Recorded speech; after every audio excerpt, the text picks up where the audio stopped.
ഈശോയ്ക്ക് ഏറ്റവും പ്രിയപ്പെട്ട വ്യാരിച്ച ബ്രദേഴ്സ്, സ്നേഹമുള്ള സിസ്റ്റേഴ്സ്, സ്നേഹമുള്ള മാതാപിതാക്കന്മാരെ, കൊച്ചുമക്കളെ, ഈ പള്ളിയിൽ എല്ലാ മാസവും ഇപ്രകാരം നിങ്ങളെല്ലാവരും ഒരുമിച്ചുകൂടി ഒരു ദിവസം ഒരു 12 മണിക്കൂർ കർത്താവിനോടൊപ്പം ചെലവഴിക്കാനായിട്ട് സന്നദ്ധത കാണിക്കുന്നു എന്നുള്ളത് തന്നെ നാം ദൈവത്തെ സ്നേഹിക്കുന്നു എന്നും സ്നേഹത്തിനൊരു വില കൊടുക്കാൻ ആഗ്രഹിക്കുന്നു എന്നുള്ളതിന്റെ വലിയൊരു തെളിവാണ്. നിങ്ങളുടെ ഈ മഹത്തായ ത്യാഗം ദൈവസന്നിധിയിൽ ഓർമ്മിക്കപ്പെടും. ദൈവത്തിന്റെ കണക്ക് പുസ്തകത്തിൽ നിങ്ങൾ ഈ ഉണർന്നിരുന്ന് പ്രാർത്ഥിക്കുന്നത് രേഖപ്പെടുത്തും എന്നുള്ള കാര്യത്തിൽ യാതൊരു സംശയമില്ല. നമ്മൾ ഏത് സ്നേഹത്തിനൊരു വില കൊടുക്കണം.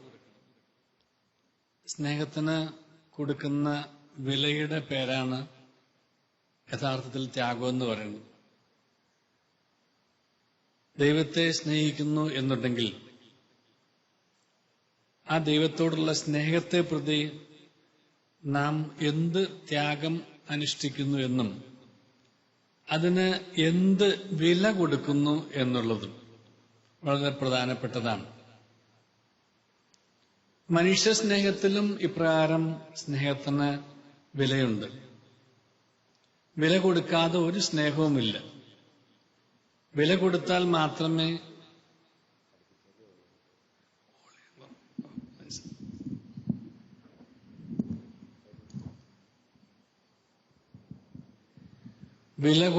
മാത്രമേ സ്നേഹം എന്താണെന്ന് തിരിച്ചറിയുള്ളൂ.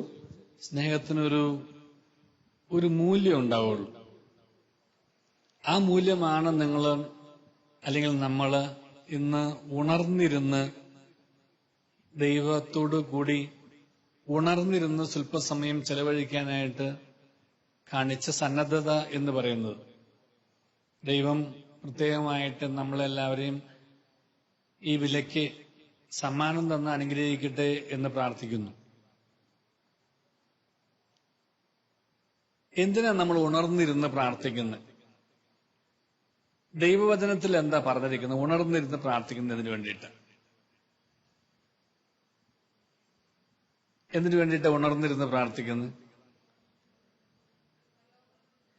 പ്രലോഭനത്തിൽ ഉൾപ്പെടാതിരിക്കാൻ. എന്താ പ്രലോഭനം?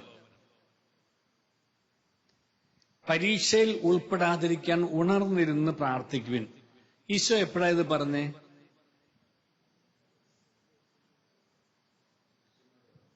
ശിഷ്യന്മാരോട് പറഞ്ഞ്. എപ്പോഴാ പറഞ്ഞത്? ശിഷ്യന്മാര് ഉറങ്ങിപ്പോയപ്പോഴാ പറഞ്ഞ്. ശിഷ്യന്മാരെന്താ ഉറങ്ങാൻ കാരണം? ക്ഷീണിതരായതുകൊണ്ട് അവർ ഉറങ്ങാൻ കാരണം. എന്തുകൊണ്ടാണ് ക്ഷീണിതരായത്? തലേ ദിവസവും സ്വസ്ഥത കിട്ടിയില്ല, അതുകൊണ്ട് അവർ ക്ഷീണിതരായി.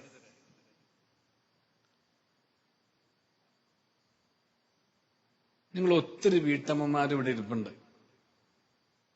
എന്തോരം കഷ്ടപ്പെട്ട് പണിയെടുത്താലും രാവിലെ മുതൽ എല്ലാം എത്ര കഷ്ടപ്പെട്ടാലും അവസാനം നിങ്ങളുടെ ഭർത്താവിന് ഒരു അസുഖം വന്ന് ഒന്നുകൂടി ഇരിക്കേണ്ടി വന്നാൽ നിങ്ങൾ ക്ഷീണം ഓർക്കുമോ? ഞാൻ ഇവരോട് ഭർത്താക്കന്മാരോട് ചോദിക്കണില്ല. അവർ പറയും ഞങ്ങൾക്കൊരു മിനിമം റെസ്റ്റ് വേണമെന്ന് പറയും. പക്ഷെ നിങ്ങൾ ആ മിനിമം റെസ്റ്റ് ആവശ്യപ്പെടുമോ? റെസ്റ്റ് ആവശ്യപ്പെടില്ല. ഞാനൊരു പരമമായ സത്യം ചോദിച്ചതാ. ഭർത്താക്കന്മാരോട് ചോദിച്ചാൽ പറയും ഉറപ്പായിട്ട് അവർ അത്രയും ഒരു മിനിമം റെസ്റ്റ് അവർ ആവശ്യം. പക്ഷെ ഒരിക്കലും ഈ ഭാര്യമാർ ആ മിനിമം റെസ്റ്റ് ആവശ്യപ്പെട്ടില്ല. കാരണം അവരുടെ തങ്ങളുടെ ക്ഷീണത്തിനും തങ്ങളുടെ എന്താ പറയുക അസുഖങ്ങൾക്കും തങ്ങളുടെ വിഷമതകൾക്കും ഒക്കെ മുകളിലാണ് തങ്ങളുടെ പ്രിയപ്പെട്ടവന്റെ അസ്വസ്ഥതയിൽ വിഷമത്തിൽ കൂടെ ഇരിക്കുക എന്നും സഹായിക്കുക എന്നും ആശ്വസിപ്പിക്കുക എന്നും സാന്ത്വനപ്പെടുത്തുക എന്നും ഒക്കെയുള്ളൊരു വലിയൊരു ആവേശം. അപ്പൊ നമ്മുടെ ക്ഷീണം മറന്നുപോകുന്നു, നമ്മുടെ ബലഹീനത മറന്നുപോകുന്നു, നമ്മുടെ കഷ്ടപ്പാടുകൾ മറന്നുപോകുന്നു, നമ്മുടെ ഉറക്കം വിട്ടുപോകുന്നു. എന്തു വന്നാലും ആ പ്രിയപ്പെട്ടവന്റെ കൂടെ ആയിരിക്കാനായിട്ടുള്ളൊരു ആഗ്രഹം. ഈശോയുടെ ശിഷ്യന്മാര് ഈശോയ്ക്ക് പ്രിയപ്പെട്ടവരായിരുന്നു. ഈശോയ്ക്ക് പ്രിയപ്പെട്ട ശിഷ്യന്മാർക്ക് എപ്പോഴാ ഉറക്കം വന്നതെന്ന് ഞാൻ ചോദിക്കാൻ കാരണം, ഉറക്കം വരാനുണ്ടായ ഒരു സാഹചര്യവും കൂടെ കൂടി നമ്മൾ അറിയുന്നത് നല്ലതാണ്. ഈശോയും ശിഷ്യന്മാരും എവിടേക്കാ പോയത്? രണ്ടു കൂട്ടരും പ്രാർത്ഥിക്കാനാ പോയത്. രണ്ടു കൂട്ടരും പ്രാർത്ഥിക്കാനല്ല പോയത്, പ്രാർത്ഥിക്കാൻ തന്നെയാ പോയത്. എന്തിനാ പ്രാർത്ഥിക്കാൻ പോയത്? പ്രാർത്ഥിക്കാൻ പോകുന്നതിന്റെ പശ്ചാത്തലം കൂടെ ഉണ്ടായിരുന്നു. അടുത്തു വരുന്ന വലിയ സംഭവങ്ങളെ ദൈവഹിതാനുസാരം സ്വീകരിക്കാൻ ആവശ്യമായിട്ടുള്ള ആത്മശക്തി കൊണ്ട് നിറയാൻ വേണ്ടിയിട്ടായിരുന്നു. ഈശോ പ്രവചിച്ചായിരുന്നു, സംഭവിക്കാൻ പോകുന്നു, വരുന്നുണ്ട്, സമയം അടുത്തു വരുന്നു, അതുകൊണ്ട് എനിക്ക് ശക്തി പ്രാപിക്കണം, നമുക്ക് ശക്തി പ്രാപിക്കണം. അപ്പൊ ഈ അസ്വസ്ഥതകളും വിഷമങ്ങളും ദുഃഖങ്ങളും ദുരിതങ്ങളും വേദനകളും കഷ്ടപ്പാടുകളും എല്ലാം ഉണ്ടാകുമ്പോൾ അതിനെ അതിജീവിക്കാൻ കർത്താവായ യേശു ക്രിസ്തു തന്നെ നമ്മോട് പറഞ്ഞ ഒരു മരുന്നാണ് അതിജീവിക്കാൻ ആവശ്യമായിട്ടുള്ള ആത്മശക്തി കൊണ്ട് നിറയുക എന്നുള്ളത്. നമ്മൾ കുത്തിവയ്പ്പ് എടുക്കാത്ത ആരെങ്കിലും ഇവിടെ കാണാൻ വഴിയില്ല. കുത്തിവെക്കുന്ന സമയത്ത് വേദന എടുക്കാതിരിക്കാൻ നമ്മൾ എന്താ ചെയ്യുക? മസിൽ മുറുക്കി പിടിക്കും, അല്ലെ? മുറുക്കി പിടിക്കുമ്പോൾ എന്തോ അത്രയും വേദന കുറയുന്നതാണ്. സഹിക്കാനുള്ള ഒരു ശക്തി കിട്ടാൻ വേണ്ടി. ഇപ്പൊ പലപ്പോഴും നമ്മുടെ ആളുകൾ പ്രാർത്ഥിക്കാൻ പറയുമ്പോൾ അധിക ദുഃഖത്തിലും വേദനയിലും അല്ലെങ്കിൽ ഈ പീഡകളിലൊക്കെ ഏർപ്പെട്ടിരിക്കുന്ന ആളുകൾ പറയുമ്പോൾ സഹിക്കാനുള്ള ശക്തി കിട്ടാൻ വേണ്ടി പ്രാർത്ഥിക്കണം എന്ന് നമ്മളോട് പറയാത്ത ആരെങ്കിലും ഉണ്ടോ? ഇല്ല. നമ്മൾ ചോദിക്കാത്ത ആരെങ്കിലും ഉണ്ടോ? ഇല്ല. നമ്മൾ എല്ലാവരോടും പറഞ്ഞിട്ട് എപ്പോഴും കഷ്ടപ്പാട് വേദന ഉണ്ടാകുമ്പോഴും സഹിക്കാനുള്ള ശക്തി കിട്ടാൻ വേണ്ടി നിങ്ങൾ പ്രാർത്ഥിച്ചാൽ മതി. സാരമില്ല, ദൈവത്തിന്റെ ഇഷ്ടമാണ്, ഞാനത് സ്വീകരിച്ചോളാം. പക്ഷെ അത് സഹിക്കാനുള്ള ശക്തി കിട്ടാൻ വേണ്ടി പ്രാർത്ഥിക്കുന്നു. ഞാൻ ഈ പെരുമ്പാവൂര് സാൻജോ ആശുപത്രിയിൽ ഒരു സിസ്റ്റർ ഉണ്ടായിരുന്നു, ബ്ലസ്സി എന്ന് പറഞ്ഞ സിസ്റ്ററായിരുന്നു. ആ സിസ്റ്റർ മരിച്ചുപോയി. ആ സിസ്റ്റർ ഈ ദേഹം മുഴുവൻ നമ്മുടെ ഈ സ്കിൻ തൊലി ഉരിഞ്ഞു പോയിട്ട് വല്ലാത്തൊരു അസുഖത്തിൽപ്പെട്ടിരുന്ന സിസ്റ്ററായിരുന്നു. തൊടാൻ വയ്യ, അനങ്ങാൻ വയ്യ. സഹനത്തിന്റെ ഈ തീച്ചുള എന്താണ് എന്ന് ഞാൻ കണ്ടിട്ടുള്ള ഒരു രംഗം അതാണ്. അപ്പൊ ഞാൻ ഈ സിസ്റ്റർ ഒരു ദിവസം കാണുന്ന സമയത്ത് സിസ്റ്ററിന്റെ ഇരട്ട സഹോദരിയും കൂടെ ഉണ്ടായിരുന്നു. അപ്പൊ ആ സഹോദരി എന്റെ അടുത്ത് പറഞ്ഞു, ഞാനും സിസ്റ്ററോട് പ്രാർത്ഥനാ കാര്യങ്ങളെ കുറിച്ച് സംസാരിച്ചിരുന്നു, പ്രാർത്ഥനാ സഹായം ചോദിച്ചു. അങ്ങ് സംസാരിച്ചുകൊണ്ടിരിക്കുമ്പോൾ ഈ ഇരട്ട സഹോദരി എന്റെ അടുത്ത് പറഞ്ഞു, സാറെ ചേച്ചിക്ക് ആദ്യത്തേല് ഇരട്ടയില് ചേച്ചിയാണ്, സഹിക്കാനുള്ള ശക്തി കിട്ടാൻ വേണ്ടി പ്രാർത്ഥിക്കണമെന്നു. ഞാൻ പറഞ്ഞു, ചേച്ചിക്ക് സഹിക്കാനുള്ള ശക്തി അല്ല ആവശ്യം, ചേച്ചിക്ക് സഹിക്കാനുള്ള കൃപയാണ് ആവശ്യം. ശക്തി എന്നുള്ളത് മാനുഷികമായ തലത്തിലാണ് നമ്മൾ മനസ്സിലാക്കുക. പക്ഷെ നമ്മൾ ഈശോ തന്നെ ശക്തിപ്പെടുത്താൻ ദൂതനെ അയച്ചു നമ്മൾ വായിക്കുന്നുണ്ട്. ഞാൻ അവിടേക്ക് വരുന്നുണ്ട്. പക്ഷെ നമ്മളെപ്പോഴും ശക്തിയെ മനസ്സിലാക്കുന്നത് നമുക്ക് അതിനുള്ള സാഹചര്യങ്ങളുടെ ഒരു സൗകര്യം ഉണ്ടാവാൻ വേണ്ടിയിട്ടാണ്. സഹിക്കാനുള്ള ശക്തി, മറ്റ് അസ്വസ്ഥതകളിലൊക്കെ ഒന്ന് കുറച്ച് ഒരു ആരോഗ്യം, ഒരു ശക്തി, അതിനുള്ള പിൻബലം, ഇതൊക്കെ കിട്ടിയാൽ സഹിക്കാനുള്ള ശക്തി. ഈ ശക്തി കിട്ടിയോണ്ട് ഒരിക്കലും സഹനം നമുക്ക് ഉൾക്കൊള്ളാനാവില്ല. അത് നമ്മൾ പിറുപിറുത്തും ദേഷ്യപ്പെട്ടും കഷ്ടപ്പെട്ടും നമ്മൾ അങ്ങ് സഹിക്കും. ഇതങ്ങോട്ട് കഴിഞ്ഞുകൂടി പോട്ടെ എന്ന് കരുതിട്ട്, ഇതൊന്നും അങ്ങോട്ട് കഴിഞ്ഞുകൂടി പോട്ടെ എന്ന് പറഞ്ഞുകൊണ്ട് നമ്മളങ്ങ് സഹിക്കും. ആ സഹനം നമ്മൾ കർത്താവിന്റെ കഷ്ടപ്പാടിനോട് ചേർന്ന് കാഴ്ചവെക്കുന്ന സഹനമല്ല. കർത്താവ് സഹനത്തിന്റെ മൂർധന്യാവസ്ഥയിൽ പറഞ്ഞ ഒരേ ഒരു നിരീക്ഷണമുണ്ട്, ഒരു ആത്മകഥ ഉണ്ടായിരുന്നു. എന്തായിരുന്നു? ഒരാത്മകഥം സഹിക്കാനായിട്ട് അതിന്റെ മൂർധന്യാവസ്ഥയിൽ എത്തിക്കഴിഞ്ഞപ്പോ എന്തായിരുന്നു ആ ആത്മകഥം?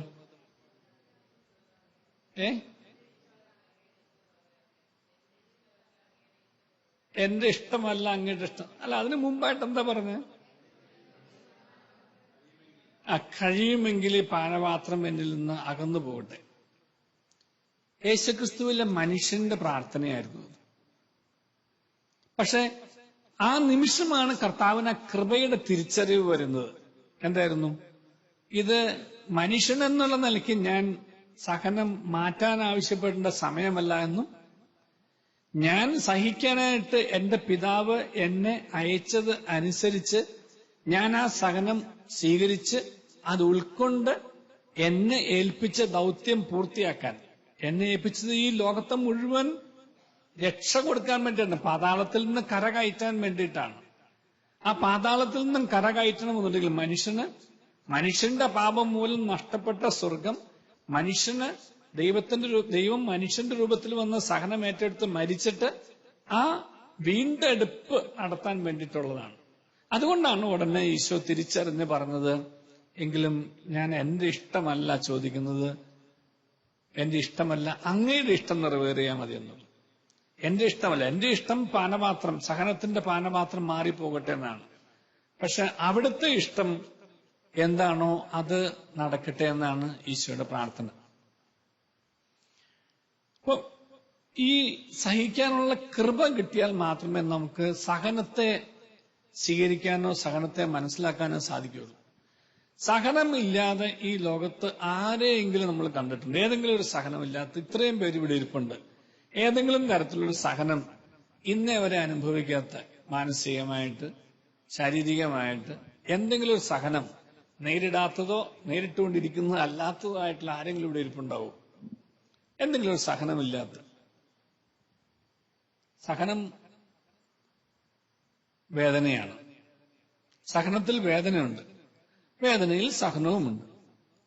ഇത് നാം ഈ ഭൂമിയിൽ ആയിരിക്കുന്നിടത്തോളം കാലം ഈ സഹനത്തിന്റെയും വേദനയുടെയും വഴികളിലൂടെയും കടന്നു പോകേണ്ടി വരും. നമ്മൾ ഉദ്ദേശിക്കുന്ന, അല്ലെങ്കിൽ നമുക്കറിയാവുന്ന വലിയ പണക്കാര്, വലിയ സ്ഥാനത്തിരിക്കുന്നവര്, വലിയ അധികാരങ്ങളുള്ളവര്, നമ്മുടെയൊക്കെ ധാരണ അവർക്കൊന്നും ഒരു അസ്വസ്ഥതയില്ല, ഒരു അസുഖമില്ല, ഒരു പ്രശ്നമില്ല എന്നാണ്. എന്ത് പ്രശ്നം വന്നാലും നേരിടാനായിട്ട് അവർക്ക് ചുറ്റും ധാരാളം സംരക്ഷണം ഉണ്ടെന്നുള്ളതാണ്. അവരുടെ സഹനങ്ങളെ കുറിച്ച് നിങ്ങൾക്ക് അറിയാൻ പാടില്ല എന്നിട്ടാണ്. അവർ കടന്നു പോകുന്ന സഹനങ്ങൾ ഒരിക്കലും മനസ്സിലാവാത്ത സഹനങ്ങളാണ്. അപ്പൊ ഞാനതുകൊണ്ട് മാതാവിനോട് എല്ലാ ദിവസവും പ്രാർത്ഥിക്കുന്ന 14-15 കൂട്ടം കാര്യങ്ങൾ ഞാൻ പ്രാർത്ഥിക്കാറുണ്ട്. ആഴമേറിയ മൗനം, അഗാധമായ എളിമ, അനുസ്യൂതമായ വിശ്വാസം, നിരന്തരമായ ഇന്ദ്രിയ നിഗ്രഹം, തീക്ഷ്ണമായ സ്നേഹം, തീവ്രമായ പ്രാർത്ഥന, ഉറച്ച ശരണം, നലം തികഞ്ഞ വിശുദ്ധി, മരണം വരെയുള്ള വിശ്വസ്തത, നിഷ്കളങ്കവും നിഷ്കപടവുമായ മനസാക്ഷി, നിതാന്തമായ ജാഗ്രത, സ്ഥിരമായ ഉത്സാഹം, സമ്പൂർണമായ സമർപ്പണം, ജ്ഞാനത്തിന്റെ അടയാളമായ സഹനത്തെ സന്തോഷത്തോടെ സ്വീകരിക്കാനുള്ള കൃപ, ചെറിയ കാര്യങ്ങളിൽ പോലുമുള്ള വിശ്വസ്തത. ഇത്രയും ഒരു മാതൃഗുണങ്ങൾക്ക് വേണ്ടി ദിവസം പ്രാർത്ഥിക്കാം. ഞാൻ ഈ പറഞ്ഞത് ഒരു പ്രധാനപ്പെട്ട ഒരു പ്രാർത്ഥന മാതാവിനോട് ചോദിക്കുന്നത് സഹനത്തെ സന്തോഷത്തോടെ സ്വീകരിക്കാനുള്ള കൃപയാണ്. ഇത് മാനുഷികമായിട്ട് എപ്പോഴും പറ്റിയെന്ന് വരില്ല. ഈ സംസാരിക്കുന്ന ഞാനും എന്നെ ശ്രമിക്കുന്ന നിങ്ങൾക്ക് ആർക്കും എത്രമാത്രം നമ്മൾ പരിശ്രമിച്ചാലും നമ്മുടെ പിടി വിട്ടുപോകുന്ന നിമിഷങ്ങളുണ്ടാവും. പക്ഷെ ആ പിടി വിട്ടുപോകുന്ന നിമിഷങ്ങളിൽ നമുക്ക് ഒരു പിടി മുറുക്കാനായിട്ട് ഒരു വിളി എപ്പോഴും നമുക്ക് ഉള്ളിൽ നിന്ന് കിട്ടും. പിടി അയയുന്ന സമയത്ത് ശരിക്കും ഒരു വിളി കിട്ടും, പിടി മുറുക്കാനായിട്ട്. പിടി അയയുമ്പോൾ നമ്മൾ പിടി മുറുക്കിയില്ല എന്നുണ്ടെങ്കിൽ നമ്മൾ പിടിവിട്ടുപോകും. അതുകൊണ്ടാണ് പിരിമുറുക്കം എന്നുള്ളത് പിടി അയയുന്നതിന്റെ ഒരു ലക്ഷണമാണ് എന്ന് പറയുന്നത്. പിരിമുറുക്കത്തിന് ഇംഗ്ലീഷിൽ സ്ട്രെസ് എന്ന് പറയും. എന്തോ വലിയൊരു ആത്മസംഘർഷത്തിലാണ്, മാനസിക സംഘർഷത്തിലാണ്, സ്ട്രെസ്സാണ്, ടെൻഷനാണ്, ഇങ്ങനെയുള്ള പല വാക്കുകൾ ഇതിനെ കുറിച്ച് പറയാറുണ്ട്. അതിന്റെ അർത്ഥം ഒരു പിരിമുറുക്കം എന്നാണ് മലയാളത്തിൽ പറഞ്ഞു. ഈ പിരിമുറുക്കം എന്ന് പറയുന്നത് നമ്മൾ എവിടെ ആശ്രയിച്ചിരിക്കുന്നുവോ, ആരെ ആശ്രയിച്ചിരിക്കുന്നുവോ, എന്തിനെ ആശ്രയിച്ചിരിക്കുന്നുവോ, അവിടെ നിന്നും എന്റെ പിടി അയയുന്നു എന്നുള്ളതിന്റെ ലക്ഷണമാണ്. ഞാനൊരു ഒരു ഒരു ബാറിൽ ഒരു കമ്പിയിൽ തൂങ്ങിക്കിടക്കുന്ന ഒരു അവസ്ഥയാണെന്നുണ്ടെങ്കിൽ എന്റെ പിടി അയയുമ്പോൾ എന്റെ ഏറ്റവും വലിയൊരു തോന്നൽ ഞാൻ താഴേക്ക് വീഴാൻ പോകുന്നത്, പേടി താഴേക്ക് വീഴാൻ പോകുന്നതാണ്. അപ്പൊ നമ്മൾ പിടി അഴിയുമ്പോൾ നമ്മൾ ഇപ്പൊ എന്ത് ചെയ്യും? പിടി മുറുക്കാൻ ശ്രമിച്ചുകൊണ്ടിരിക്കും, കാരണം വീഴാതിരിക്കാൻ വേണ്ടിയിട്ട്. തമ്പുരാനിൽ ഒരു പിടി, ആ പിടി നമ്മൾ മുറുക്കെ പിടിച്ചില്ല എന്നുണ്ടെങ്കിൽ മാനുഷികമായ തലത്തിൽ സഹനം ഉണ്ടാകുമ്പോഴോ പ്രലോഭനം ഉണ്ടാകുമ്പോഴോ പരീക്ഷ ഉണ്ടാകുമ്പോഴോ നമ്മുടെയും പിടി വിട്ടുപോകും. ഈ പിടി എന്നുള്ളത് ദൈവം നമുക്ക് തന്നിരിക്കുന്ന കൈയാണ്. ദൈവത്തിന്റെ കയ്യിലും ദൈവമാതാവിന്റെ കയ്യിലും ദൈവദൂതന്മാരുടെ അകമ്പടിയിലും ജീവിക്കുന്ന ഒരു വ്യക്തി അത് പിടി മുറുക്കി ജീവിക്കുന്ന വ്യക്തിയാണ്. അപ്രകാരം ഒരു പിടിയുള്ള വ്യക്തി, ആ വ്യക്തിക്ക് ഒരിക്കലും ഒരു പിരിമുറുക്കം ഉണ്ടാവില്ല. കാരണം പിരിമുറുക്കം ഉണ്ടാവുന്നത്, സംഘർഷം ഉണ്ടാവുന്നത്, സമ്മർദ്ദം ഉണ്ടാവുന്നത് നമുക്ക് എന്റെ പിടി അയയുന്നതിന്റെ ലക്ഷണമാണ്. ഞാൻ കർത്താവിൽ ആശ്രയിച്ചു, അത്യുന്നതനിൽ ഞാൻ വാസം ഉറപ്പിച്ചു, എനിക്ക് ഒരു തിന്മയും ഭവിക്കുകയില്ല, ഒരു അനർത്ഥവും എന്റെ കൂടാരത്തെ സമീപിക്കുകയില്ല. കാരണം എന്റെ വഴികളിൽ എന്നെ കാത്തുപാലിക്കാൻ അവിടുന്ന് തന്റെ ദൂതന്മാരുടെ കൽപ്പിക്കും എന്ന് സങ്കീർത്തനത്തിൽ നമുക്ക് ദൈവം വാഗ്ദാനം ചെയ്തു തരുന്നുണ്ട്. ദൈവത്തിന്റെ സംരക്ഷണത്തിന്റെ സങ്കീർത്തനങ്ങളാണ് 34, 91, 2 സങ്കീർത്തനങ്ങൾ.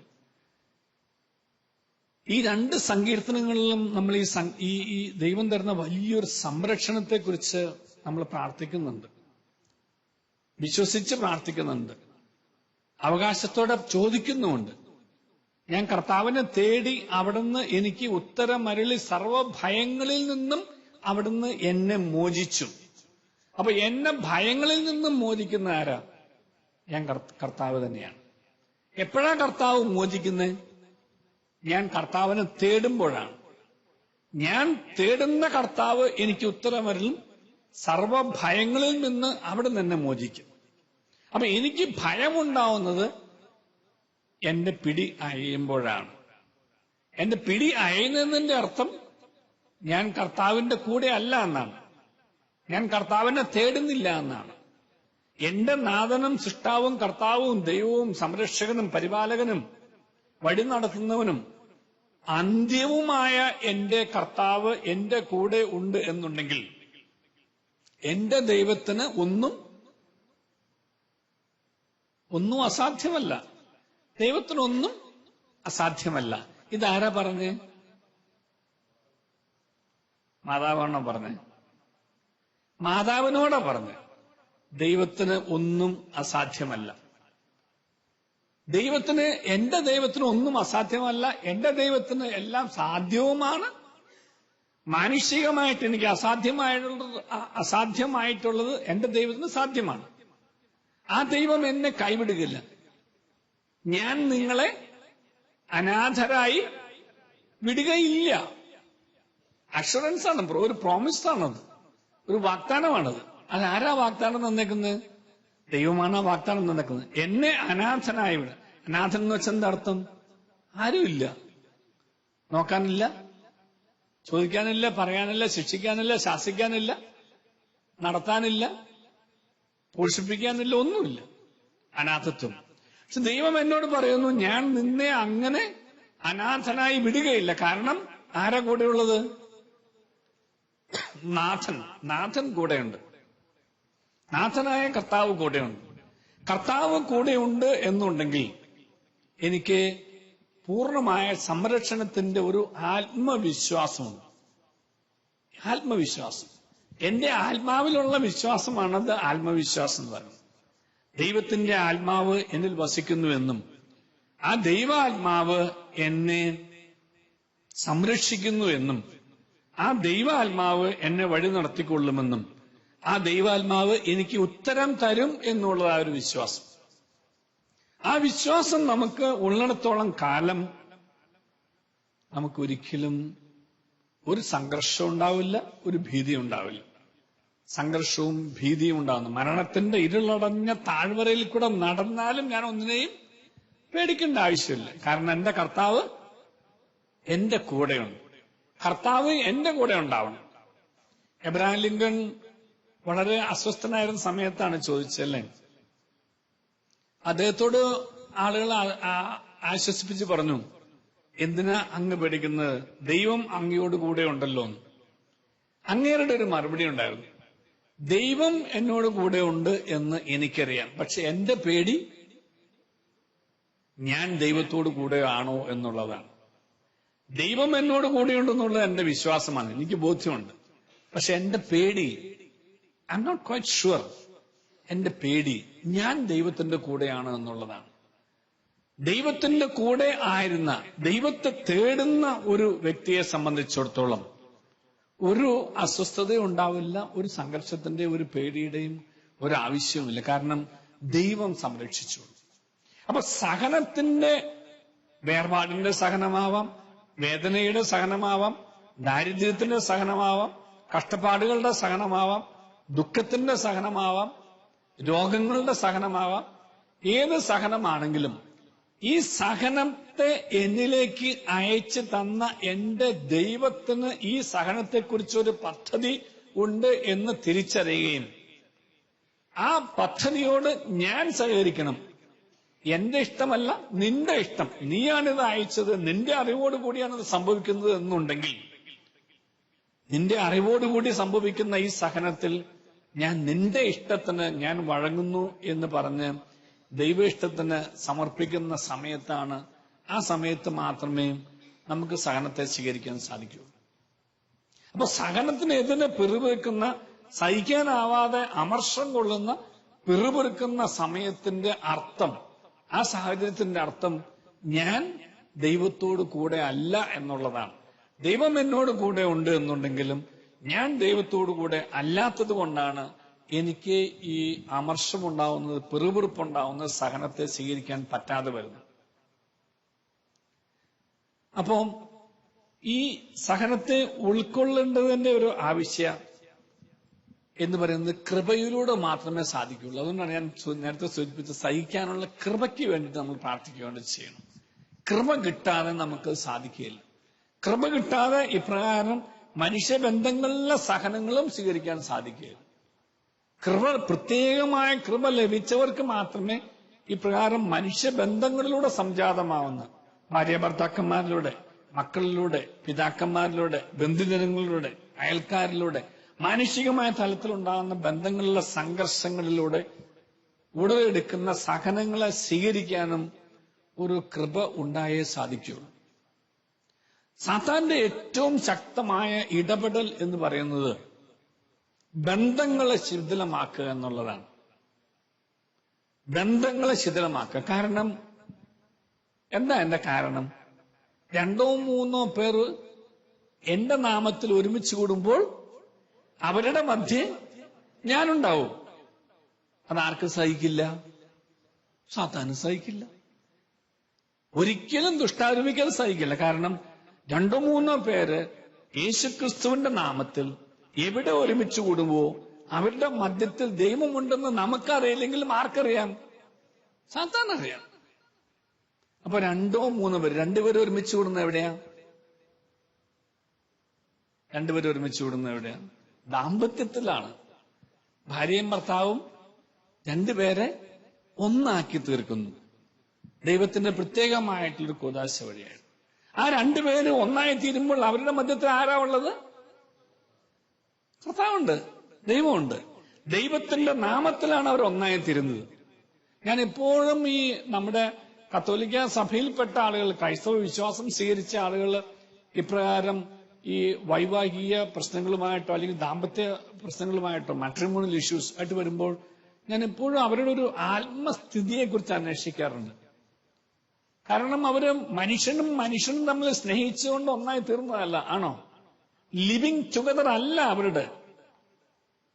നമ്മുടെ കത്തോലിക്ക വിശ്വാസം അനുസരിച്ചിട്ട് നമ്മുടെ വിവാഹം എന്നുള്ളത് ഒരു പുരുഷനും സ്ത്രീയും ഒരുമിച്ച് താമസിക്കുന്നതല്ല, ഒരുമിച്ച് മരണം വരെ ജീവിക്കുന്നതുമല്ല.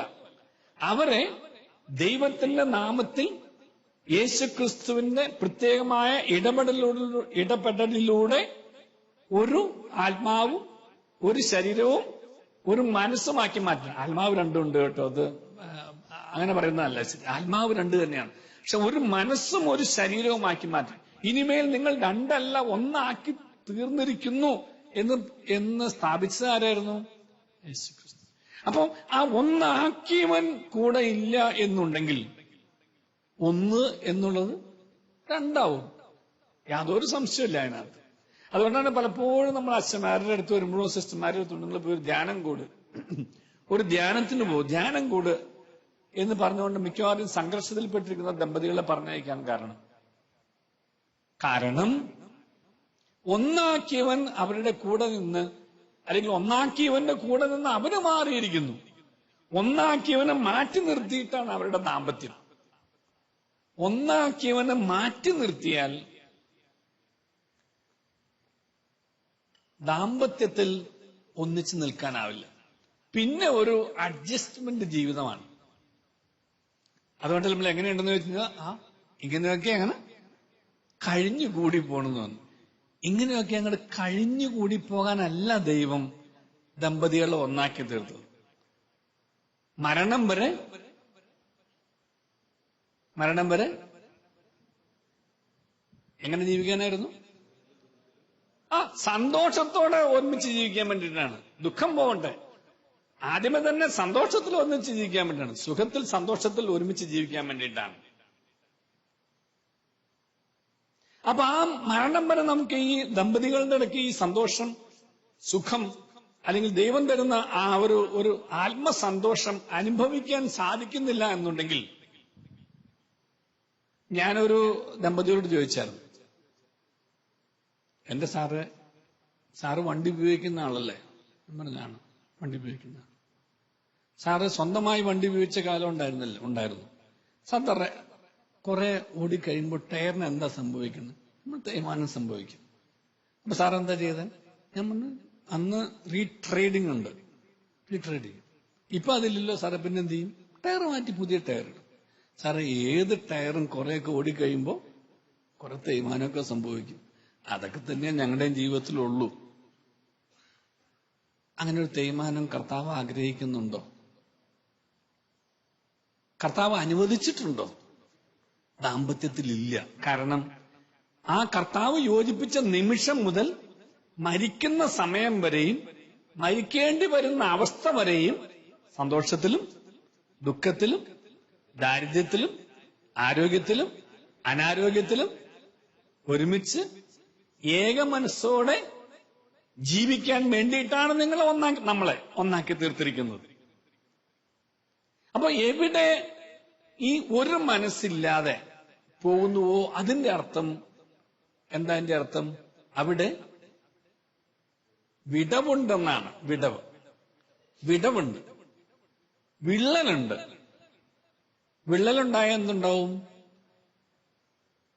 വിള്ളലുണ്ടാകുന്നുണ്ട്. നമ്മളൊരു കുടത്തിനകത്ത് വെള്ളം കരുതി വെച്ചിരിക്കുന്നു, ഒരു ചെറിയൊരു പൊട്ടലുണ്ടായി. എന്താ സംഭവിക്കുന്നത്? വെള്ളം ചോർന്നു പോകും. അപ്പൊ ദൈവം നമുക്ക് തന്ന ഒരു അമൂല്യ കൃപയാണ് ഒന്നായിരിക്കുക എന്നുള്ളത്. ധാരാളം ദമ്പതികൾ ഇവിടെ ഇരിപ്പുണ്ടല്ലോ.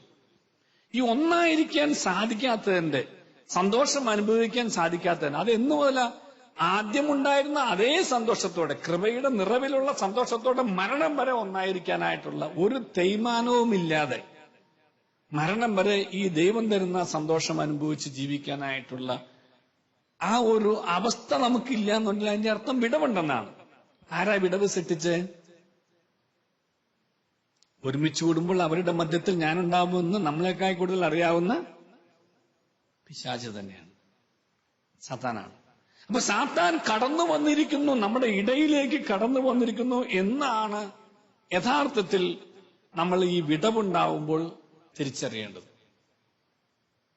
അത് ദാമ്പത്യം. പിന്നെ 2-3 പേര് ഒരുമിച്ച് കൂടുന്ന എവിടെയാ? കുടുംബം, മക്കളില്ലേ? മക്കൾ.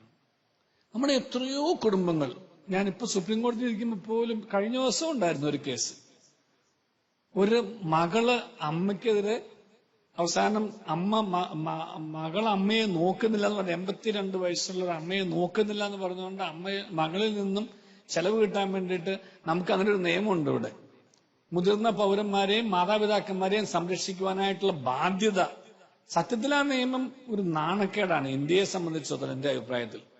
കാരണം സ്വന്തം മാതാപിതാക്കന്മാരെ സംരക്ഷിക്കണമെന്നുള്ള ഒരു നിയമത്തിൽ നിഷ്കർഷിക്കേണ്ട കാര്യമാണോ? അല്ല, ഒരിക്കലും അല്ല. മാതാപിതാക്കന്മാരെ സംരക്ഷിക്കാനായിട്ടുള്ള കടമ ആണോ? അത് കടമയാണോ? ഉത്തരവാദിത്വമാണോ? പിന്നെന്തോ അത് ഒരു കടമയുടെ പേരിലാണോ നമ്മൾ മാതാപിതാക്കന്മാരെ സംരക്ഷിക്കുന്നത്? ഒരു ഉത്തരവാദിത്വത്തിന്റെ പേരിലാണോ? ഒരു ബാധ്യതയുടെ പേരിലാണോ? ആണോ? ഇതൊന്നുമല്ല. പിന്നെ എന്തുവാ? സ്നേഹത്തിന്റെ പേരിലാണ്. സ്നേഹത്തിന്റെ പേരിലാണ്.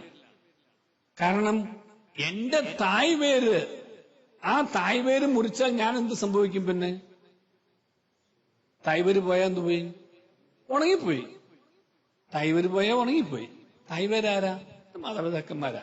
അപ്പം അവരെ സംരക്ഷിക്കുന്നത് നമുക്ക് അവരോടുള്ളൊരു കടപ്പാടിനുള്ള കടത്തിന്റെ പാടിന്റെ. എന്നെ എന്ത് കഷ്ടപ്പെട്ട് വളർത്തിയത് പലപ്പോഴും പറയാറില്ലേ, അവരൊക്കെ എന്ത് കഷ്ടപ്പെട്ട് എന്നെ വളർത്തിയത്. അതുകൊണ്ട് ഞാൻ അവർക്ക് വേണ്ടി കുറച്ച് ത്യാഗം ചെയ്യുന്നു. തെറ്റാണത്. അവര് നമുക്ക് വേണ്ടി ചെയ്ത ത്യാഗത്തിന്റെയോ കഷ്ടപ്പാടിന്റെയോ ബുദ്ധിമുട്ടുകളുടെ പേരിൽ ഒന്നും തിരിച്ചു കൊടുക്കുന്നതല്ല മക്കളുടെ മാതാപിതാക്കന്മാരുള്ള സ്നേഹം. ഒരു കടപ്പാടിന്റെ പേരിലും അല്ല. അത് ദൈവം സ്ഥാപിച്ച കുടുംബത്തിന്റെ ബന്ധത്തിൽ പരസ്പരം ആവശ്യപ്പെടുന്ന ഒരു ആത്മീയ തലത്തിലുള്ള ഒരു പ്രതിസ്നേഹം മാത്രമാണ്. ആ സ്നേഹത്തിന്റെ ഒരു പ്രതികരണമാണത്. സ്നേഹത്തിന്റെ ഒരു പ്രകടനം കൂടിയാണ്. അപ്പോ 2-3 പേർ ഒരുമിച്ച് കൂടുന്ന വേറൊരു തലമാണ് കുടുംബം. മാതാപിതാക്കളെയും മക്കളെയും തമ്മിൽ തെറ്റിക്കുക. മക്കളെ ഒന്നുകിൽ മാതാവിന്റെ കൂടെയാക്കുക, അല്ലെങ്കിൽ പിതാവിന്റെ കൂടെയാക്കുക, അല്ലെങ്കിൽ അവിടെ ഒരു ഡിവിഷൻ ഉണ്ടാക്കുക. എത്ര നിങ്ങൾക്കറിയാവുന്നതോ നമുക്കറിയാവുന്ന എത്രയോ കുടുംബങ്ങൾ ഇപ്രകാരം മക്കളും മാതാപിതാക്കന്മാരും തമ്മിലുള്ള ഒരു ഐക്യമില്ലാതെ തകർന്നു പോയിട്ടുണ്ട്, തകർന്നു പോകുന്നുണ്ട്, തകർന്നുകൊണ്ടിരിക്കുന്നുണ്ട്. അതിന്റെ അർത്ഥം എന്താ? ആ കുടുംബത്തിൽ ദൈവത്തിന്റെ ഇടപെടലില്ല എന്നാണ്. ഒരുമിച്ച് കൂടാൻ കഴിയുന്നില്ല. ഒരുമിച്ച് കൂടാതിരിക്കാൻ വേണ്ടിയിട്ട് അവിടെ ആരിടപെട്ടു? സാത്താൻ ഇടപെട്ട് വിടവുണ്ടാക്കിയിരിക്കുന്നു. കാരണം ഒരുമിച്ച് കൂടിയാൽ അവിടെ ആരുണ്ടാവും? ദൈവം ഉണ്ടാവും. ദൈവം ഇടപെടാതിരിക്കാൻ വേണ്ടി സാത്താൻ എന്ത് തടസ്സങ്ങൾ സൃഷ്ടിക്കാമോ ആ തടസ്സങ്ങളെല്ലാം സൃഷ്ടിക്കും. അപ്പോ എവിടെ ദാമ്പത്യത്തിൽ പൊരുത്തക്കേടുണ്ടോ അവിടെ ആദ്യം അന്വേഷിക്കേണ്ടത് ഞങ്ങളെ പൊരുത്തമുണ്ടാക്കി തന്ന നല്ല ദൈവം ഞങ്ങളുടെ കൂടെ ഉണ്ടോ എന്നുള്ളതാണ്. ആ ദൈവം കൂടെ ഇല്ല എന്നുണ്ടെങ്കിൽ വിട്ടു. ഒന്നല്ല എന്താവും? 1.5 ആവും, അല്ലെങ്കിൽ 2 ആവും. നമ്മൾ പിരിഞ്ഞു പോകും. നിൽക്കാനാവില്ല. കൂട്ടിച്ചേർത്തവൻ കൂടെ ഇല്ലാതെ കൂടി നിൽക്കാനാവില്ല. കൂട്ടിച്ചേർത്തവനെ കൂടെ നിർത്താതെ കൂടി നിൽക്കാനും ആവില്ല. ഒന്നിച്ച് ചേർത്തവൻ കൂടെ ഇല്ലാതെ ഒന്നായി നിൽക്കാനാവില്ല. ഒന്നിച്ച് ചേർത്തവൻ കൂടെ ഇല്ലെങ്കിൽ 1 എന്നുള്ളത് 2 ആവും. അപ്പൊ എപ്പോഴും ദമ്പതികള് എല്ലാ ദിവസവും ഒരു നിമിഷമെങ്കിലും പ്രാർത്ഥിക്കണം. ദൈവമേ, നീ ഞങ്ങളെ ഒന്നാക്കി തീർത്തത് മരണം വരെയുള്ള ഒന്നാകലിന് വേണ്ടിയിട്ടാണ്. ദൈവമേ, നീ ഞങ്ങളെ വിളിച്ചത് സന്യാസത്തിലേക്കാണെങ്കിലും പൗരോഹിത്യത്തിലേക്കാണെങ്കിലും ഞങ്ങളെ വിളിച്ചത് മരണം വരെയുള്ള ഒരു ഉടമ്പടിയിലേക്കാണ്. ആ ഉടമ്പടിക്ക് കാലഭേദങ്ങളില്ല, മരണം വരെയാണ്. വിവാഹത്തിൽ ദമ്പതികൾ എടുക്കുന്ന അതേ പ്രതിജ്ഞ പോലെയാണ് പൗരോഹിത്യത്തിലും സന്യാസത്തിൽ നിത്യവ്രതവും പൗരോഹിത്യത്തിൽ അഭിഷേകത്തിലും സ്വീകരിക്കുന്നത്. മരണം വരെയുള്ള ഒരു ഉടമ്പടിയാണത്. മരിക്കേണ്ടി വന്നാലും ഉപേക്ഷിക്കാൻ പാടില്ലാത്ത ഉടമ്പടിയാണത്. 2 അർത്ഥമുണ്ട് അതിനകത്ത്. മരിക്കുന്ന നിമിഷം വരെയും വിശ്വസ്തത എന്നുള്ളതും മരിക്കേണ്ടി വന്നാലും ഞാൻ വിശ്വസ്തത കൈവിടുകയില്ല എന്നുള്ളതും. To the point of death and to the challenge of death. 2 concept അതിനകത്തുള്ളത്. അപ്പൊ മരിക്കേണ്ടി വന്നാലും ഞാൻ എന്റെ പ്രിയപ്പെട്ടവനെ കൈവിടില്ല എന്നുള്ളത്. മരിക്കുന്ന നിമിഷം വരെയും ഞാൻ എന്റെ പ്രിയപ്പെട്ട ദൈവത്തെ കൈവിടില്ല എന്നുള്ളത്. അപ്പൊ മാതാപിതാക്കന്മാരും മക്കളും തമ്മിലുള്ള ബന്ധത്തിൽ വിള്ളലുകൾ, അതിന്റെ അർത്ഥം ആ കുടുംബത്തിൽ ദൈവാനുഗ്രഹം ഇല്ല എന്നാണ്. അതുകൊണ്ടാണ് നമ്മുടെ കാരണന്മാർ എപ്പോഴും അങ്ങനെ എന്തെങ്കിലും ഒരു സംഘർഷം വന്നതിൽ ഉടനെ ആദ്യം ചെയ്തത് എന്തായിരുന്നു? വീട് വഞ്ചരിപ്പിക്കുമായിരുന്നു. കാരണം എന്തോ അസ്വസ്ഥതകൾ ആ വീട്ടിൽ കടന്നു കൂടിയിരിക്കുന്നു. അസ്വസ്ഥതകളെ ആ വീട്ടിൽ നിന്നും മാറ്റിക്കളഞ്ഞാൽ മാത്രമേ ആ വീട്ടിൽ എന്തുണ്ടാവുള്ളൂ? സ്വസ്ഥത ഉണ്ടാവുള്ളൂ. അസ്വസ്ഥത എന്നുള്ളതിന്റെ അർത്ഥം സ്വസ്ഥത ഇല്ല എന്നാണ്. സ്വസ്ഥത ഇല്ല എന്നുള്ളതിന്റെ അർത്ഥം സ്വസ്ഥത തരുന്ന തമ്പുരാൻ കൂടെ ഇല്ല എന്നുള്ളതാണ്. സ്വസ്ഥത തരുന്ന തമ്പുരാൻ കൂടെ ഇല്ല എന്നുള്ളതിന്റെ അർത്ഥം സ്വസ്ഥത തരുന്ന തമ്പുരാൻ കൂടെ ഉണ്ടാവാതിരിക്കാൻ വേണ്ടി വിള്ളൽ സാത്താൻ സൃഷ്ടിച്ചിരിക്കുന്നു എന്നുള്ളതാണ്. അപ്പൊ അതിന്റെ അർത്ഥം അവിടെ അസ്വസ്ഥതയുടെ ആത്മാവായി കടന്നു വന്നിട്ട് ദുരാത്മാവിനെ അവിടുത്തെ പ്രദേശത്ത് നിന്നും അവിടുത്തെ വ്യക്തികളുടെ ഹൃദയങ്ങളിൽ നിന്നും പുറത്താക്കണം. ദൈവത്തോട് അനുരഞ്ജനപ്പെട്ട് ദൈവത്തോട് കൂടെയായിരിക്കാൻ കഴിയണം. ദൈവത്തോട് കൂടെയായിരിക്കാൻ എന്ന് വെച്ചാൽ അതിന്റെ അർത്ഥം മനുഷ്യരോട് കൂടെയായിരിക്കാം എന്നുള്ളതാണ്. കൂടെ ചേർന്ന് നിൽക്കാൻ കഴിയാത്ത ബന്ധങ്ങളിൽ ദൈവം ഇടപെടില്ല. കൂടെ ചേർന്ന് നിൽക്കാൻ കഴിയാത്ത ബന്ധങ്ങളിൽ ദൈവം ഇടപെടില്ല. ഒന്നാമത്തെ ബന്ധമാണ് ദമ്പതികൾ, ഞാൻ പറഞ്ഞു. രണ്ടാമത്തേതാണ് മക്കൾ ചേർന്നുള്ള കുടുംബം എന്ന് പറഞ്ഞ ബന്ധം. അവിടെ ശൈഥില്യം അല്ലെങ്കിൽ അവിടെ വിടവുകൾ ഉണ്ട് എന്നുണ്ടെങ്കിൽ ആ വിടവുള്ള കുടുംബങ്ങളിൽ ഐശ്വര്യം ഉണ്ടാവില്ല. എന്താ ഐശ്വര്യം എന്നുള്ള വാക്കിന്റെ അർത്ഥം? മലയാളത്തിൽ ഈശ്വരൻ നമ്മോട് കൂടെ എന്നാണ് ഐശ്വര്യം എന്നുള്ള വാക്കിന്റെ അർത്ഥം. ഒരു ഐശ്വര്യമില്ലാത്തൊരു കുടുംബം, നല്ല ഐശ്വര്യമുള്ള കുടുംബം, രണ്ടും നമ്മൾ കേട്ടിട്ടുള്ളതാണ്. ദൈവത്തിന്റെ അനുഗ്രഹം, ദൈവത്തിന്റെ സാന്നിധ്യം, ദൈവത്തിന്റെ സാമീപ്യം, ദൈവത്തിന്റെ ഇടപെടൽ, ദൈവം കൂടെ ഉണ്ട് എന്നുള്ളതിന്റെ ഒരു അടയാളമാണത്. അപ്പോ ഐശ്വര്യം ക്ഷയിച്ചു പോയി എന്ന് പറഞ്ഞാൽ അതിന്റെ അർത്ഥം സാമ്പത്തികമായിട്ട് തകർന്നു എന്ന് മാത്രമല്ല, അവിടെ ബിസിനസ് തകർന്നു എന്ന് മാത്രമല്ല, രോഗങ്ങളും കഷ്ടപ്പാടുകളും ദുരിതങ്ങളും പീഡകളും കൊണ്ട് അവർ വലഞ്ഞു എന്ന് മാത്രമല്ല. അതിന്റെ മൂല അർത്ഥം എന്ന് പറയുന്നത് അവിടുത്തെ ബന്ധങ്ങളിൽ ദൈവത്തിന്റെ ഇടപെടൽ അവസാനിപ്പിച്ചു, മനുഷ്യൻ അവസാനിപ്പിച്ചു എന്നുള്ളതാണ്, നിന്നുപോയി എന്നുള്ളതാണ്. ദൈവത്തെ കൂടെ നിർത്താതെ ഒരിക്കലും മാനുഷികമായ തലത്തിൽ ദൈവം സ്ഥാപിച്ച ബന്ധങ്ങളിൽ കൂട്ടായ്മ ഉണ്ടാവില്ല. അപ്പൊ രണ്ട് ബന്ധങ്ങൾ. മൂന്നാമത്തെ എവിടെയാ സാത്താനായിട്ട് ഇടുന്നത്? രണ്ടോ മൂന്നോ പേര് ഒരുമിച്ച് വിടുന്ന മൂന്നാമത്തെ തല ഏതാ?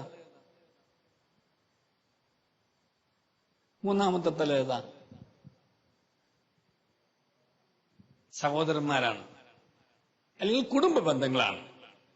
സഹോദരന്മാർ തമ്മിലുള്ള ഐക്യത്തെക്കുറിച്ച് സുഭാഷിതങ്ങളിൽ പറയുന്നുണ്ട്. എന്തുകൊണ്ട്? അത് ദൈവം സ്ഥാപിച്ച ബന്ധങ്ങളിലൂടെ ഇടപെടുന്നതാണ്. ഞാൻ ഒരിക്കൽ മെഡിക്കൽ ട്രസ്റ്റ് ആശുപത്രിയിൽ എൻ്റെ ഒരു ബന്ധു, അദ്ദേഹം മരിച്ചുപോയി, അദ്ദേഹത്തിന്റെ സഹോദരൻ ജീവിച്ചിരിപ്പുണ്ട്. അപ്പൊ ഈ രണ്ട് ആൺമക്കൾ അവിടെ ഉള്ളൂ. ഇവർ രണ്ടുപേരും നമ്മൾ രോഗിയായി കിടക്കുന്ന സമയത്ത് കാണാൻ ചെന്നതാണ്. ഇവർ രണ്ടുപേരും നമ്മൾ മിണ്ടിയിട്ട് കാലങ്ങളെന്ന് വെച്ചാൽ വർഷങ്ങളോളം കഴിഞ്ഞു. ഞാൻ അനുജനാണ് രോഗിയായി കിടക്കുന്നത്. ഞാൻ ഈ അനുജനെയാണ് കാണാൻ ചെന്നതൊരിക്കൽ. അപ്പൊ അനുജൻ ഏകദേശം അറ്റപ്പറ്റ് പോകാറായി എന്ന് കണ്ടു കഴിഞ്ഞപ്പോൾ ചേട്ടൻ അടുത്ത് വന്നു തുടങ്ങി. അപ്പൊ ഞാൻ ഈ അനുജനോട് ചോദിച്ചു, ഇങ്ങനൊരു വല്ലാത്ത അവസ്ഥയിലല്ലേ, സംസാരിക്കാനായിട്ടൊരു അപ്പോഴും സമ്മതമായിട്ടില്ല. എന്താണെങ്കിൽ പോലും എവിടെയോ ഒരു വേദന മനസ്സിൽ വന്നു തുടങ്ങി. എന്റെ പിടി വിടാൻ, എന്റെ ചീട്ട് കീറാറായി എന്നൊരു തോന്നൽ വന്നു തുടങ്ങി, എന്റെ പേര് വെട്ടാറായി എന്നൊരു തോന്നൽ വന്നു തുടങ്ങി. അപ്പൊ ഞാൻ ചോദിച്ചു, ചേട്ടനെ ഞാൻ പറഞ്ഞിട്ടുണ്ട്, ചേട്ടൻ വരും, ഒന്ന് കണ്ടുകൂടെ? നരകത്തിൽ കിടന്നാലും എനിക്ക് ആ മനുഷ്യനെ കാണണ്ടെന്ന് പറഞ്ഞു. ഇത് ആശുപത്രിയിൽ മരിക്കാറായി കിടക്കുന്ന ഒരു അനുജന്റെ അതേ ഭാഷ ഞാൻ പറഞ്ഞു. എന്റെ സ്വന്തം അനുഭവത്തിൽ ഞാൻ പറയുന്ന. അപ്പൊ ഞാൻ പറഞ്ഞു, നരകം എന്ന് പറയുന്നത് എന്താ എന്ന് ആലോചിച്ചിട്ടാണോ ഈ പറയണത്? ഞാൻ പറഞ്ഞു, എനിക്കറിയാം, നരകത്തെക്കുറിച്ച് എനിക്കറിയാം. ഇനി അവിടെ കിടന്ന പോലും എനിക്ക് മനുഷ്യനെ കാണും. ആ മനുഷ്യൻ വേണമെങ്കിൽ സ്വർഗത്തിലിരുന്നോട്ടെ, ഞാൻ നരകത്തിൽ കിടന്നോളാം, എന്നാൽ ഒരുമിച്ച് ഞങ്ങൾക്ക് ഒരു സ്ഥലത്ത് വേണ്ടെന്ന്. രണ്ടുപേർക്കും ഒരുമിച്ച് നരകവും വേണ്ട, ഒരുമിച്ച് ഒരു സ്വർഗവും വേണ്ട. എന്തായാലും ആ സംഭവത്തിന്റെ അവസാനം അദ്ദേഹം കുമ്പസാരിച്ചു, ഈ സഹോദരനോട് സംസാരിച്ചു. അവർ തമ്മിലുള്ള തർക്കങ്ങൾ തീർന്നോ എന്ന് എനിക്ക് ഇപ്പോഴും വ്യക്തമല്ല. എന്നിരുന്നാൽ പോലും അവർ തമ്മിൽ സംസാരിക്കാനും കാണാനും സംസാരിക്കാനൊക്കെ ദൈവം ഇടവരുത്തി എന്നുള്ള കാര്യത്തിൽ എനിക്ക് സന്തോഷമുണ്ട്. ഈ പറയുന്ന വ്യക്തി നല്ലൊരു കുമ്പസാരം നടത്തുകയും വിശുദ്ധ കുർബാന സ്വീകരിക്കുകയൊക്കെ ചെയ്തു എന്നുള്ള കാര്യത്തിൽ എനിക്ക് സന്തോഷമുണ്ട്. അപ്പം ഞാൻ പറയാൻ വന്നത്, അപ്പം 2-3 പേർ ഒരുമിച്ച് കൂടുന്ന സംഘങ്ങളിൽ പിന്നീട് ഒരു മൂന്നാമത്തെ ഒരു എന്ന് പറയുന്നത് കുടുംബ ബന്ധങ്ങളാണ്. നമുക്കൊക്കെ അറിയാവുന്ന കുടുംബങ്ങളെ ആലോചിച്ചാൽ മാത്രം മതി. എത്രയോ കുടുംബ ബന്ധങ്ങളെയാണ് ശിഥിലമാക്കിയിട്ടുള്ളത്. നമ്മൾ പിന്നോട്ട് തിരിഞ്ഞ് ആലോചിച്ച് നോക്കുമ്പോൾ നമുക്ക് എന്തൊരു സന്തോഷമല്ല, എല്ലാവരും ഒരുമിച്ച് കൂടി എന്തൊരു സന്തോഷമായി. എനിക്ക് പലപ്പോഴും പല ആത്മനൊമ്പരം തോന്നിയിട്ടുള്ളൊരു സംഭവം തന്നെയാണ് കുടുംബ ബന്ധങ്ങളിൽ വന്ന അകൽച്ചകളും തകർച്ചകളും. സാത്താന്റെ വിദഗ്ധമായ വളരെ സ്കിൽഡ് ആയിട്ടുള്ളൊരു ഇടപെടലാണ് ബന്ധങ്ങളെ തകർക്കുക എന്നുള്ളത്. കാരണം അതുവഴിയായിട്ട് ഈ തകർന്ന ബന്ധങ്ങളെല്ലാം നശിച്ചുപോയി. കാരണം അവരെല്ലാവരും ദൈവത്തിൽ നിന്നകന്നു പോകണം. കാരണം മനുഷ്യനും തമ്മിൽ മിണ്ടാത്തിടത്ത് ദൈവം ഇടപെടില്ല. അതുകൊണ്ടാണ് നീ ബലിയർപ്പിക്കാൻ വരുമ്പോൾ നിന്റെ സഹോദരന് നിന്നോട് എന്തെങ്കിലും പ്രശ്നമുണ്ടെങ്കിൽ നീ അവിടെ വെച്ചിട്ട് ആദ്യമേ ബലി അർപ്പിക്കണ്ട. കാരണം ആ ബലി സ്വീകരിക്കാൻ സാധിക്കില്ല. കാരണം എന്താ? ഹൃദയത്തിൽ നിന്റെ സഹോദരന് ഇടമില്ല. അല്ലെങ്കിൽ ആ സഹോദരന് സഹോദരന്റെ ഹൃദയത്തിൽ നിനക്കിടമില്ല. ദൈവം വസിക്കുന്നത് എവിടെയാണ്?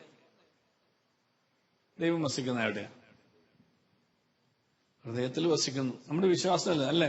ദൈവം ഹൃദയത്തിൽ വസിക്കുന്നില്ലേ? ഇല്ലേ? ഉണ്ട്. ദൈവം വസിക്കുന്ന നമ്മുടെ ഹൃദയത്തിൽ തന്നെയാണ്. ആത്മാവ് എന്ന് ആത്മീയ ഭാഷയിൽ പറയും. ദൈവം നമ്മിൽ വസിക്കുന്നുണ്ട്. ആ ദൈവം വസിക്കുന്ന ഹൃദയത്തിൽ ദൈവത്തിന് കൂട്ടിരിക്കുന്ന ആരാ ദൈവത്തിന് കൂട്ടിരിക്കുന്നത്? ദൈവം യോജിപ്പിച്ച ബന്ധങ്ങൾ തന്നെയാണ്. ആ ഹൃദയത്തിൽ ദൈവത്തിന് ഇടമുണ്ടെങ്കിൽ അതിന്റെ അർത്ഥം ആ ദൈവത്തോടൊപ്പം അവിടെ ദൈവം യോജിപ്പിച്ച ബന്ധങ്ങൾ ഉണ്ടാവണം. ഞാൻ വിവാഹിതനാണെങ്കിൽ എന്റെ ഭാര്യ ഉണ്ടാവണം. എനിക്ക് മക്കളുണ്ടെങ്കിൽ എന്റെ മക്കളുണ്ടാവണം. സഹോദരനുണ്ടെങ്കിൽ സഹോദരങ്ങൾ ഉണ്ടാവണം. അപ്പം ഈ ബന്ധങ്ങൾ നേരെയല്ല എന്നുണ്ടെങ്കിൽ ദൈവത്തിന് ആ കുടുംബത്തിൽ ഐശ്വര്യം വർഷിക്കാനാവില്ല, കൃപകൾ വർഷിക്കാനാവില്ല, അനുഗ്രഹങ്ങൾ തരാനാവില്ല. ദൈവം അനുഗ്രഹങ്ങൾ തരാൻ ആഗ്രഹിക്കുന്ന ആ വാതിൽ അടച്ചു വെച്ചിട്ട് നമ്മൾ ദൈവം അനുഗ്രഹങ്ങൾ തരാൻ വേണ്ടിയിട്ട് വേറെ വാതിലിലൂടെ നമ്മൾ പോവുകയാണ്. നമ്മൾ ധ്യാനം കൂടാൻ പോവും, നമ്മൾ അച്ഛന്മാരെ കൊണ്ട് പ്രാർത്ഥിക്കാൻ പോവും, ഒട്ടേറെ കാര്യങ്ങൾ കൊണ്ട് നമ്മൾ വ്യഗ്രതയോട് ഓടി നടക്കും. പക്ഷെ സ്വന്തം ഹൃദയത്തിലേക്ക് തിരിഞ്ഞിട്ട് നമ്മൾ അകറ്റി നിർത്തിയിരിക്കുന്ന മനുഷ്യ ബന്ധങ്ങൾ, ദൈവം യോജിപ്പിച്ചതും ദൈവം സൃഷ്ടിച്ചതുമായ ദൈവം അനുവദിച്ചതുമായിട്ടുള്ള ബന്ധങ്ങൾ നമ്മിൽ നിന്നും അകന്നു പോയിട്ടുണ്ടെന്നുണ്ടെങ്കിൽ ആ ബന്ധങ്ങളെ തിരിച്ചു കൊണ്ടുവരാതെ, ഹൃദയത്തിൽ ഇടം കൊടുക്കാതെ, ദൈവത്തിന് ഇടം കൊടുത്ത ഹൃദയത്തിൽ തന്നെ ദൈവം സൃഷ്ടിച്ച ബന്ധങ്ങൾക്കും ഇടം കൊടുക്കാതെ ഒരിക്കലും ആ വ്യക്തിയിലോ ആ കുടുംബത്തിലോ ദൈവത്തിന്റെ അനുഗ്രഹം ഉണ്ടാവില്ല. അകറ്റി നിർത്തിയിട്ട് ദൈവത്തെ അടുത്തു നിർത്താനാവില്ല. ദൈവം സ്ഥാപിച്ച ബന്ധങ്ങളെ അകറ്റി നിർത്തിയിട്ട് ദൈവത്തെ അടുത്തു നിർത്താനാവില്ല, ചേർത്ത് നിർത്താനും ആവില്ല. ദൈവത്തെ ചേർത്ത് നിർത്തുന്നു എന്നതിന്റെ അർത്ഥം സഹോദരനെയും ചേർത്ത് നിർത്തുന്നതാണ്.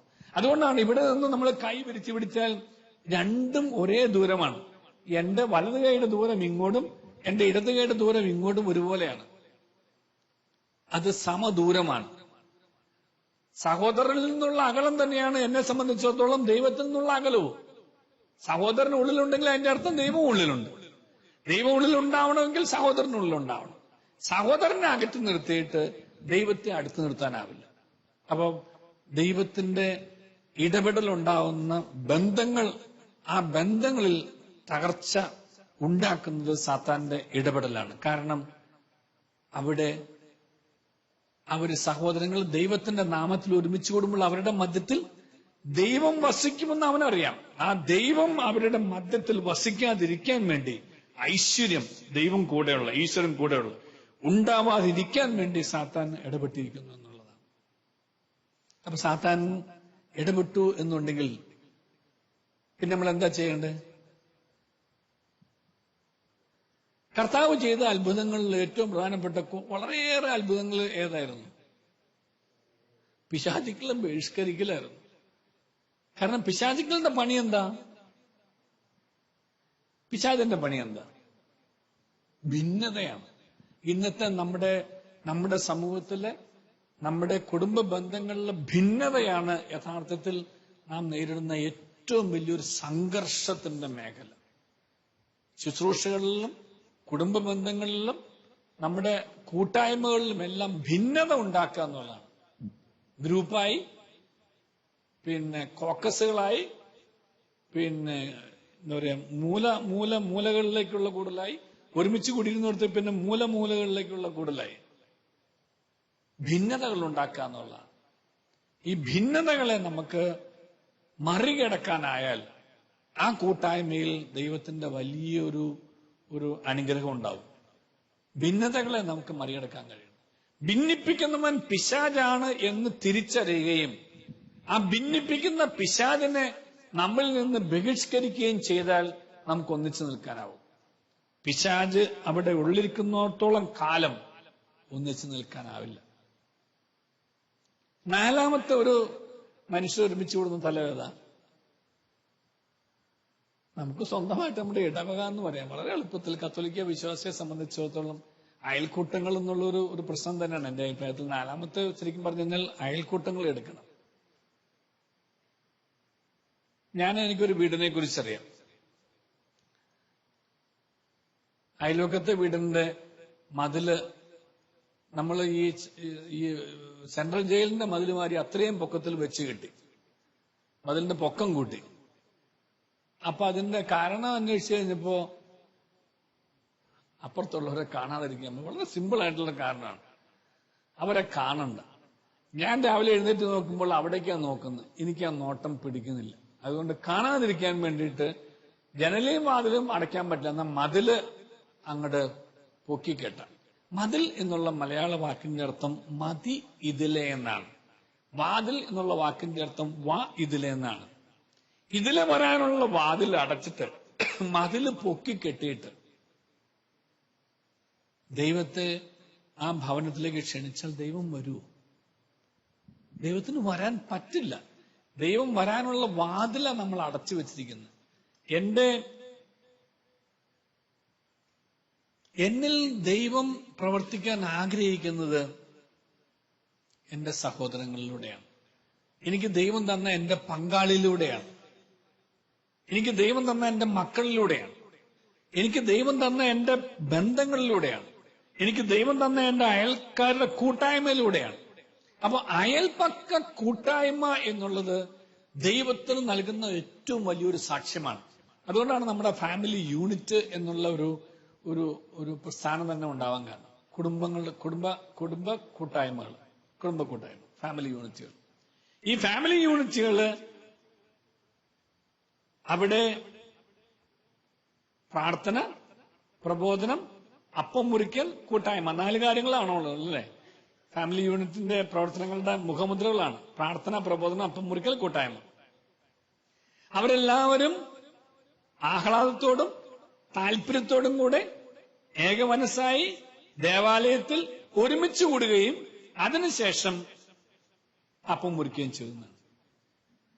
അപ്പം ഈ അപ്പം മുറിക്കൽ എന്നുള്ള അവസാനത്തേതാണ്. അതിന് മുമ്പായിട്ട് അവരുടെ ഇടയിൽ ഉണ്ടാവേണ്ട താല്പര്യവും ആഹ്ലാദവും ആ ദിവസങ്ങൾ അടുത്തു വരുമ്പോൾ അവർക്കുണ്ടാവേണ്ട താല്പര്യവും ആഹ്ലാദവും അത് അവരുടെ ഇടയുടെ കൂട്ടായ്മയുടെ സന്തോഷത്തെ സൂചിപ്പിക്കാൻ വേണ്ടിയിട്ടാണ്. ഏക മനസ്സോടെ ദേവാലയത്തിൽ ഒരുമിച്ച് കൂടുമ്പോഴേ, കാരണം ദൈവത്തിന് മാത്രമേ ഇപ്രകാരം ഒരുമിച്ച് നിർത്താനാവുകയുള്ളൂ. മാനുഷികമായിട്ട് സാധിക്കില്ല. കാരണം നമ്മളെല്ലാവരും ഭിന്ന പ്രകൃതക്കാരാണ്. എത്രമാത്രം ഒരു ഐഡന്റിക്കൽ ട്വിൻസാന്ന് പറഞ്ഞാലും അവർക്ക് തമ്മിലെങ്കിലും തിരിച്ചറിയാം അവർ രണ്ടും രണ്ടാണ്. അല്ലെങ്കിൽ അവരുടെ പങ്കാളികൾക്കറിയാം അവരുടെ പങ്കാളി ആരാണ്. എനിക്കറിയാവുന്ന ഒരു വളരെ ഐഡന്റിക്കൽ ട്വിൻസിന്റെ ഭർത്താക്കന്മാരുടെ ഞാൻ ചോദിച്ചിട്ടുണ്ട്, എപ്പോഴെങ്കിലും നിങ്ങളുടെ ഒരു മാനുഷിക തലത്തിൽ ദൃഷ്ടിയിൽ ഒരു ഇത് വന്നിട്ടുണ്ട്. ഒരു നിമിഷം പോലും തോന്നിയിട്ടില്ല. കാരണം അവരുടെ പങ്കാളി അവർക്കറിയാം. ഐഡന്റിക്കൽ ടെൻസിനെ വിവാഹം കഴിച്ച 2 ഭർത്താക്കന്മാരുടെ അനുസരിച്ച്.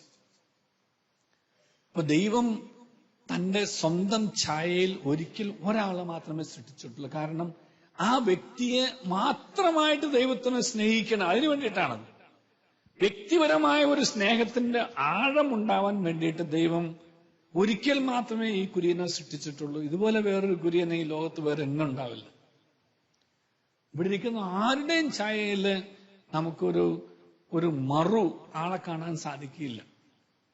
ദൈവം ഒരിക്കലേ സൃഷ്ടിക്കുകയുള്ളൂ ഒരാൾ. കാരണം അത്രമാത്രം വ്യക്തിപരമായി ദൈവത്തിന് ആ വ്യക്തിയെ സ്നേഹിക്കണം. 2 ആളുണ്ടെന്നുണ്ടെങ്കിൽ സ്നേഹം പങ്കുവച്ചു. ഒരു വ്യക്തിയോടുള്ള ദൈവത്തിന്റെ ആഴമായ സ്നേഹത്തിന്റെ സ്വന്തം ഛായയിൽ ആയിരിക്കുന്നതിന്റെ ഒരു അടയാളമാണ് ഒരിക്കൽ മാത്രം ഒരാളെ മാത്രം സൃഷ്ടിക്കുക എന്നുള്ളത്. അപ്പൊ അങ്ങനെയുള്ള ഓരോ ഭിന്ന സ്വഭാവക്കാരായിട്ടുള്ള വ്യക്തികളെ ഒരുമിച്ച് നിർത്താനായിട്ട് സൃഷ്ടാവിന് മാത്രമേ സാധിക്കുകയുള്ളൂ. അപ്പൊ അയൽപക്ക കൂട്ടായ്മ. അടുത്തതാണ് ഇടവക. നമ്മളെ സംബന്ധിച്ചിടത്തോളം ഇടവക. പിന്നെ ജോലി സ്ഥലങ്ങളും മറ്റെല്ലാം ഉണ്ട്. അതൊന്നും ഞാൻ അങ്ങോട്ട് പോകുന്നില്ല. പക്ഷെ ഞാൻ ഈ കത്തോലിക്ക ജീവിതക്രമം അനുസരിച്ചുള്ള ഒരു കൂട്ടായ്മകൾ മാത്രം ഒന്ന് അപഗ്രഥിച്ചു എന്ന് മാത്രമേ ഉള്ളൂ. ഇടവക. നമ്മുടെ ഏത് ഇടവക എടുത്തു നോക്കിക്കോളൂ. ഞാനൊരു ഇടവകയിൽ ഒരിക്കൽ എന്റെ കുറെ കാലം മുമ്പ്, കുറച്ചുകൂടെ ചെറുപ്പകാലത്ത് ഒരിക്കൽ പ്രസംഗിക്കാൻ പോയി. ദുഃഖവെള്ളിയാഴ്ച പ്രസംഗിക്കാനാണ് പോയത്. ദുഃഖവെള്ളിയാഴ്ച പ്രസംഗം വളരെ സംഘർഷത്തിലാണ് എന്ന് ഞാൻ അറിഞ്ഞു. വേറൊന്നുമില്ല. ഈ രൂപം പുറത്തേക്ക് എടുക്കുമ്പോൾ ഏത് വശത്തേക്ക് ആദ്യം പോകണം, ഇതാണ് അവിടുത്തെ ഏറ്റവും വലിയ തർക്കം. ഭയങ്കര സംഘർഷമാണ്. പ്രസംഗം കഴിഞ്ഞാൽ നമ്മുടെ വിലാപയാത്ര ആരംഭിക്കുന്ന അടി വീഴുന്നുള്ള ഉറപ്പായിട്ട് നിൽക്കുക. ഞാനതൊരു അതിശക്തി പറഞ്ഞല്ല. അവിടേക്ക് തിരിഞ്ഞാൽ ഇവിടെയുള്ളവർ അടിക്കും, ഇവിടേക്ക് തിരിഞ്ഞാൽ അവിടെയുള്ളവർ അടിക്കും. ഞാനിത് അറിഞ്ഞായിരുന്നു. ചെന്നപ്പോഴേ ഒരു വല്ലാത്തൊരു സംഘർഷം. കാരണം പള്ളിയിൽ ഉള്ളവരേക്കായിക്കോട്ടുള്ള ആളുകൾ പള്ളിക്ക് പുറത്തു നിൽപ്പുണ്ട്.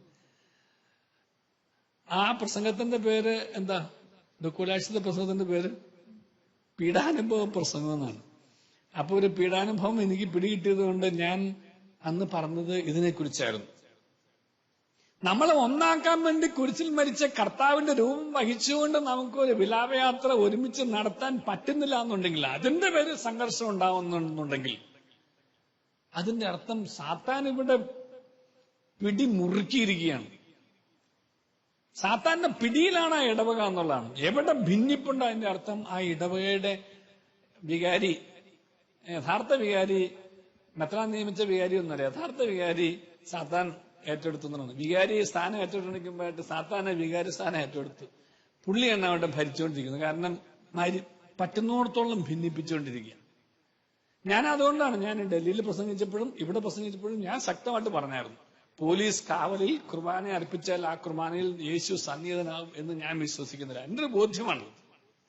അതിന്റെ തിയോളജിക്കൽ ആസ്പെക്ടിനെ കുറിച്ചല്ല ഞാനതിനൊരു മനുഷ്യ തലത്തിലും ദൈവാത്മാവ് തരുന്ന പ്രേരണ അനുസരിച്ച് നമ്മൾ അപഗ്രഥിച്ചെന്ന് മാത്രമേ ഉള്ളൂ. കാരണം ഒരു സഹോദരനെ മാറ്റി നിർത്തിയിട്ട് ബലി അർപ്പിച്ചാൽ ആ ബലിയിൽ ദൈവം സംപ്രീതനാവോ, ആ ബലി ദൈവത്തിന് സ്വീകാര്യമാവോ? ദൈവത്തിന് സ്വീകാര്യമല്ലാത്തൊരു ബലിയിൽ ദൈവം സന്നിഹിതനാവോ? ഇതൊരു ചിന്ത മാത്രം, വളരെ ലോജിക്കലായിട്ട് ചിന്ത മാത്രം. അപ്പോ ഇടവകയെ ഒരു ദൈവത്തിന്റെ സ്വർഗരാജ്യത്തിന്റെ ഈ ഭൂമിയിലെ മുന്നാസ്വാദനമായിട്ട് കാണാൻ കഴിയണമെന്നുണ്ടെങ്കിൽ ദൈവത്തിന്റെ മക്കള് ഒരുമിച്ച് കൂടുകയും ഒരുമിച്ച് നിൽക്കുകയും ചെയ്യുന്ന ഒരു സ്ഥലമാണ് ഇടവക എന്ന് പറയുന്നത്.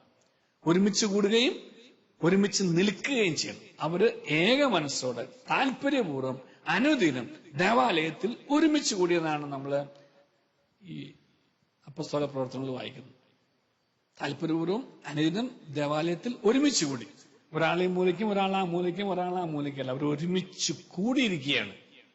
ആ കൂട്ടായ്മയിലാണ് ദൈവത്തിന്റെ സന്തോഷം ഉണ്ടാവുക. അപ്പൊ ദൈവം നമ്മിൽ പ്രസാദിക്കണം എന്നുണ്ടെങ്കിൽ നാം ദൈവത്തോട് ഐക്യപ്പെട്ടിരിക്കണം, നാം മനുഷ്യരോടും ഐക്യപ്പെട്ടിരിക്കണം. മനുഷ്യരോട് ഐക്യപ്പെട്ടിരിക്കുന്നത് മാനുഷിക തലത്തിൽ ഞാൻ ചിന്തിച്ചത്, സന്യസ്തർക്കാണെങ്കിൽ അവർക്ക് കമ്മ്യൂണിറ്റി എന്ന് പറയും. അതുകൊണ്ട് അവർ കൂടപ്പുറപ്പ് എന്നുള്ള വാക്കാണ് അവർ പരസ്പരം ഉപയോഗിച്ചിരുന്നത്. അവരുടെ കമ്മ്യൂണിറ്റിയിൽ ആ ഒരു കമ്മ്യൂൺ, ആ അവസ്ഥയിൽ എല്ലാവരും ഒരുമിച്ച് ചേരുന്ന അവസ്ഥ.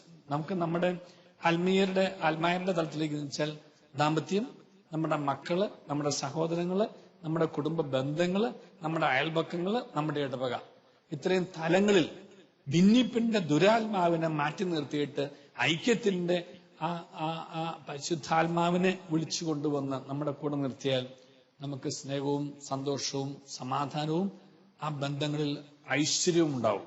ഐശ്വര്യം നഷ്ടപ്പെടുന്നതിന്റെ കാരണങ്ങളിലേക്ക്, ഉറവിടങ്ങളിലേക്ക് തിരിച്ചു ചെന്നിട്ട് അവിടെ നിന്നും അവിടുത്തെ ഭിന്നിപ്പിച്ച ആ ദുരാത്മാവിനെ പുറത്താക്കിയിട്ട് യോജിപ്പിക്കുന്ന പരിശുദ്ധാത്മാവിനെ തിരിച്ചു കൊണ്ടുവന്ന് ബന്ധങ്ങൾ നേരെയാക്കാനായിട്ട് നമ്മൾ പരിശ്രമിക്കണം. ആ ബന്ധങ്ങളിൽ ഉണ്ടാകുന്ന ഒരു തകർച്ചയാണ് യഥാർത്ഥത്തിൽ പരീക്ഷ അല്ലെങ്കിൽ പ്രലോഭനം എന്ന് പറയുന്നത്. മാറ്റി നിർത്താനായിട്ടുള്ള, ഒഴിവാക്കി നിർത്താനായിട്ടുള്ള പ്രലോഭനം.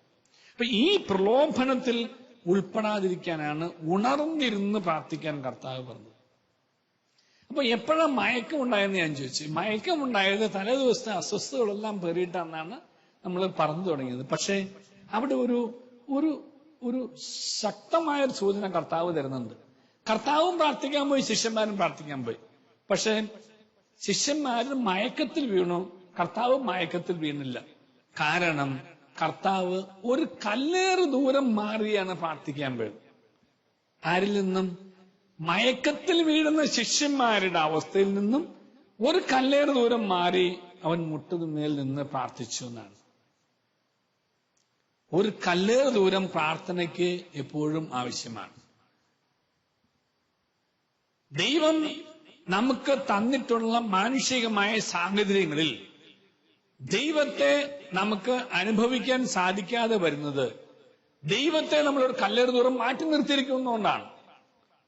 അപ്പോ ഒരു കല്ലേറ് ദൂരം ഞാൻ മാറ്റി നിർത്തിയിരിക്കുന്ന ദൈവത്തെ, ആ കല്ലേറ് ദൂരം ഞാൻ അടുത്തിരുന്ന് ദൈവത്തിന്റെ അടുത്ത് ചെന്നാൽ ആ ദൈവത്തോടൊപ്പം ഇരുന്ന് എനിക്ക് ഉണർന്നിരുന്ന് പ്രാർത്ഥിക്കാൻ സാധിക്കും.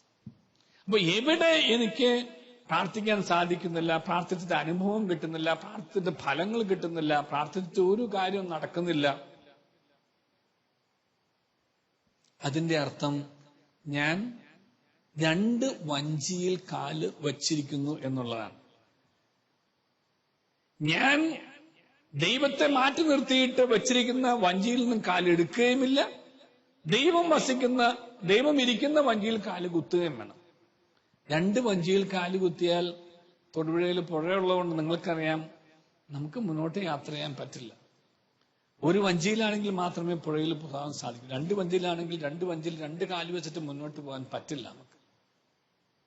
ഒരു കല്ലേറ് ദൂരം നമ്മളുടെ മാനുഷികമായ തലങ്ങളിൽ നിന്നും മാറി നിന്നാൽ മാത്രമേ നമുക്ക് പ്രാർത്ഥിക്കാൻ സാധിക്കൂ. ഈശോ പ്രാർത്ഥിക്കാൻ പോയ സമയത്ത്, ഈശോ പ്രാർത്ഥിക്കാൻ പോകുന്ന അവസ്ഥയെക്കുറിച്ച് പറയുന്നുണ്ട്. അവൻ ആളുകളോട് യാത്ര പറഞ്ഞ ശേഷം പ്രാർത്ഥിക്കാൻ പോയി എന്നാണ്. ആളുകളോട് യാത്ര പറയാതെ നമുക്ക് പ്രാർത്ഥിക്കാനാവില്ല. നമ്മളിപ്പോ ഇത്രയും പേര് ഇവിടെ ഒരു പാതിരാത്രി കൂടിയിരിപ്പുണ്ടല്ലോ. ഏതെല്ലാം തരത്തിലുള്ള മാനുഷികമായിട്ടുള്ള വ്യഗ്രതകളും അസ്വസ്ഥതകളും ആകുലതകളും പിന്നെ നമ്മളെ ബാധിച്ചിട്ടുള്ള പ്രശ്നങ്ങളും എല്ലാം നമ്മുടെ മനസ്സിലുണ്ടായതിനകത്ത്. പക്ഷെ അവയോട് ഒന്ന് വിട പറയാതെ ദൈവത്തിലേക്ക് സ്വസ്ഥമായിട്ട് തിരിഞ്ഞ് നമുക്ക് ദൈവത്തെ അനുഭവിക്കാനാവില്ല. ദൈവത്തെ അനുഭവിക്കാൻ സാധിക്കണമെന്നുണ്ടെങ്കിൽ നമുക്ക് അവയോടൊന്ന് വിട പറഞ്ഞിട്ടേ പ്രാർത്ഥിക്കാൻ സാധിക്കുകയുള്ളൂ. വിട പറയാതെ പ്രാർത്ഥിക്കുന്നവന് ദൈവാനുഭവം ഉണ്ടാവില്ല. അപ്പൊ എന്തുകൊണ്ട് നമുക്ക് ധ്യാനങ്ങളുടെ പിന്നാലെ ധ്യാനങ്ങൾ കൂടിയിട്ടും ഒരു അനുഗ്രഹവും കിട്ടുന്നില്ല എന്നതിന്റെ അർത്ഥം ഒരു അനുഭവം ഉണ്ടാവുന്നില്ല. ദൈവത്തെ അനുഭവിക്കാതെ ദൈവത്തിന്റെ അനുഗ്രഹം ലഭിക്കില്ല. ദൈവത്തെ അനുഭവിക്കുക എന്നുള്ളതാണ് ദൈവത്തിന്റെ അനുഗ്രഹം ലഭിക്കാനായിട്ടുള്ള വഴി. മർക്കോസ് ലീയാന്റെ സുവിശേഷത്തില് 11-ാമത്തെ അധ്യായത്തില് 24-ഉം 25-ഉം 2 തിരുവചനങ്ങള്. അപ്പോ എനിക്ക് വളരെ അടുത്തറിയാവുന്ന ഞാൻ പല സ്ഥലത്തും ഇത് പറഞ്ഞിട്ടുള്ള വളരെ അടുത്തറിയാവുന്ന ഒരു സുഹൃത്ത്, നല്ല വിദ്യാഭ്യാസമുള്ള ഒരാള് എന്നോട് പറഞ്ഞു, ഞാൻ പ്രാർത്ഥിച്ചും മടുത്തു, പക്ഷെ ഒരു കാര്യം നടക്കുന്നില്ല. ഈ ബൈബിളിൽ പറയുന്നത് സത്യം അല്ല. ഒന്നാമത് ഒരു കത്തോലിക്കനാണ്. ഈ പറയുന്നതൊക്കെ അനുസരിച്ച് ഞാൻ പ്രാർത്ഥിച്ചു, പക്ഷെ കാര്യങ്ങളൊന്നും നടക്കുന്നില്ല. അപ്പൊ ഞാൻ പറഞ്ഞു, ഈ മർക്കോസ് ലീയായുടെ സുവിശേഷത്തിൽ 11-ാമത്തെ അധ്യായത്തിൽ 24 അതിനാൽ ഞാൻ പറയുന്നു, പ്രാർത്ഥിക്കുകയും യാചിക്കുകയും ചെയ്യുന്ന എന്തും ലഭിക്കുമെന്ന് വിശ്വസിക്കുമെന്ന് നിങ്ങൾക്ക് ലഭിക്കുക തന്നെ ചെയ്യും. അഷ്വറൻസ് ആണത്. അതിനാൽ ഞാൻ പറയുന്നു, പ്രാർത്ഥിക്കുകയും യാചിക്കുകയും ചെയ്യുന്ന എന്തും ലഭിക്കും. നിങ്ങൾ ആദ്യം വിശ്വസിക്കണം. നിങ്ങൾക്ക് ലഭിക്കുക തന്നെ ചെയ്യും. If you have faith, it will work. It all depends on your faith. നിനക്ക് വിശ്വാസമുണ്ടോ എന്നതിനെ ആശ്രയിച്ചിരിക്കും അത് ലഭിക്കുക എന്നുള്ളത്. നിനക്ക് വിശ്വാസമുണ്ടെങ്കിൽ നിനക്ക് ആശ്വാസം ലഭിക്കും. നിനക്ക് വിശ്വാസമില്ലെങ്കിൽ നിനക്ക് ആശ്വാസം ഉണ്ടാവില്ല. ആശ്വാസം എന്നുള്ളത് വിശ്വാസത്തിൽ നിന്ന് മാത്രമേ ലഭിക്കുകയുള്ളൂ. വിശ്വാസമില്ലാത്തവന് ആശ്വാസം ഉണ്ടാവില്ല. അപ്പോ ആശ്വാസം ലഭിക്കാൻ എന്ത് വേണം? വിശ്വാസം വേണം. അപ്പൊ ആശ്വാസമില്ലാത്തതിന്റെ അർത്ഥം വിശ്വാസമില്ല എന്നുള്ളതാണ്. അപ്പൊ എന്റെ വിശ്വാസം വർദ്ധിപ്പിക്കണമേ എന്ന് ഉള്ള പ്രാർത്ഥന കർത്താവ് പറഞ്ഞു തന്ന പ്രാർത്ഥനയാണ്.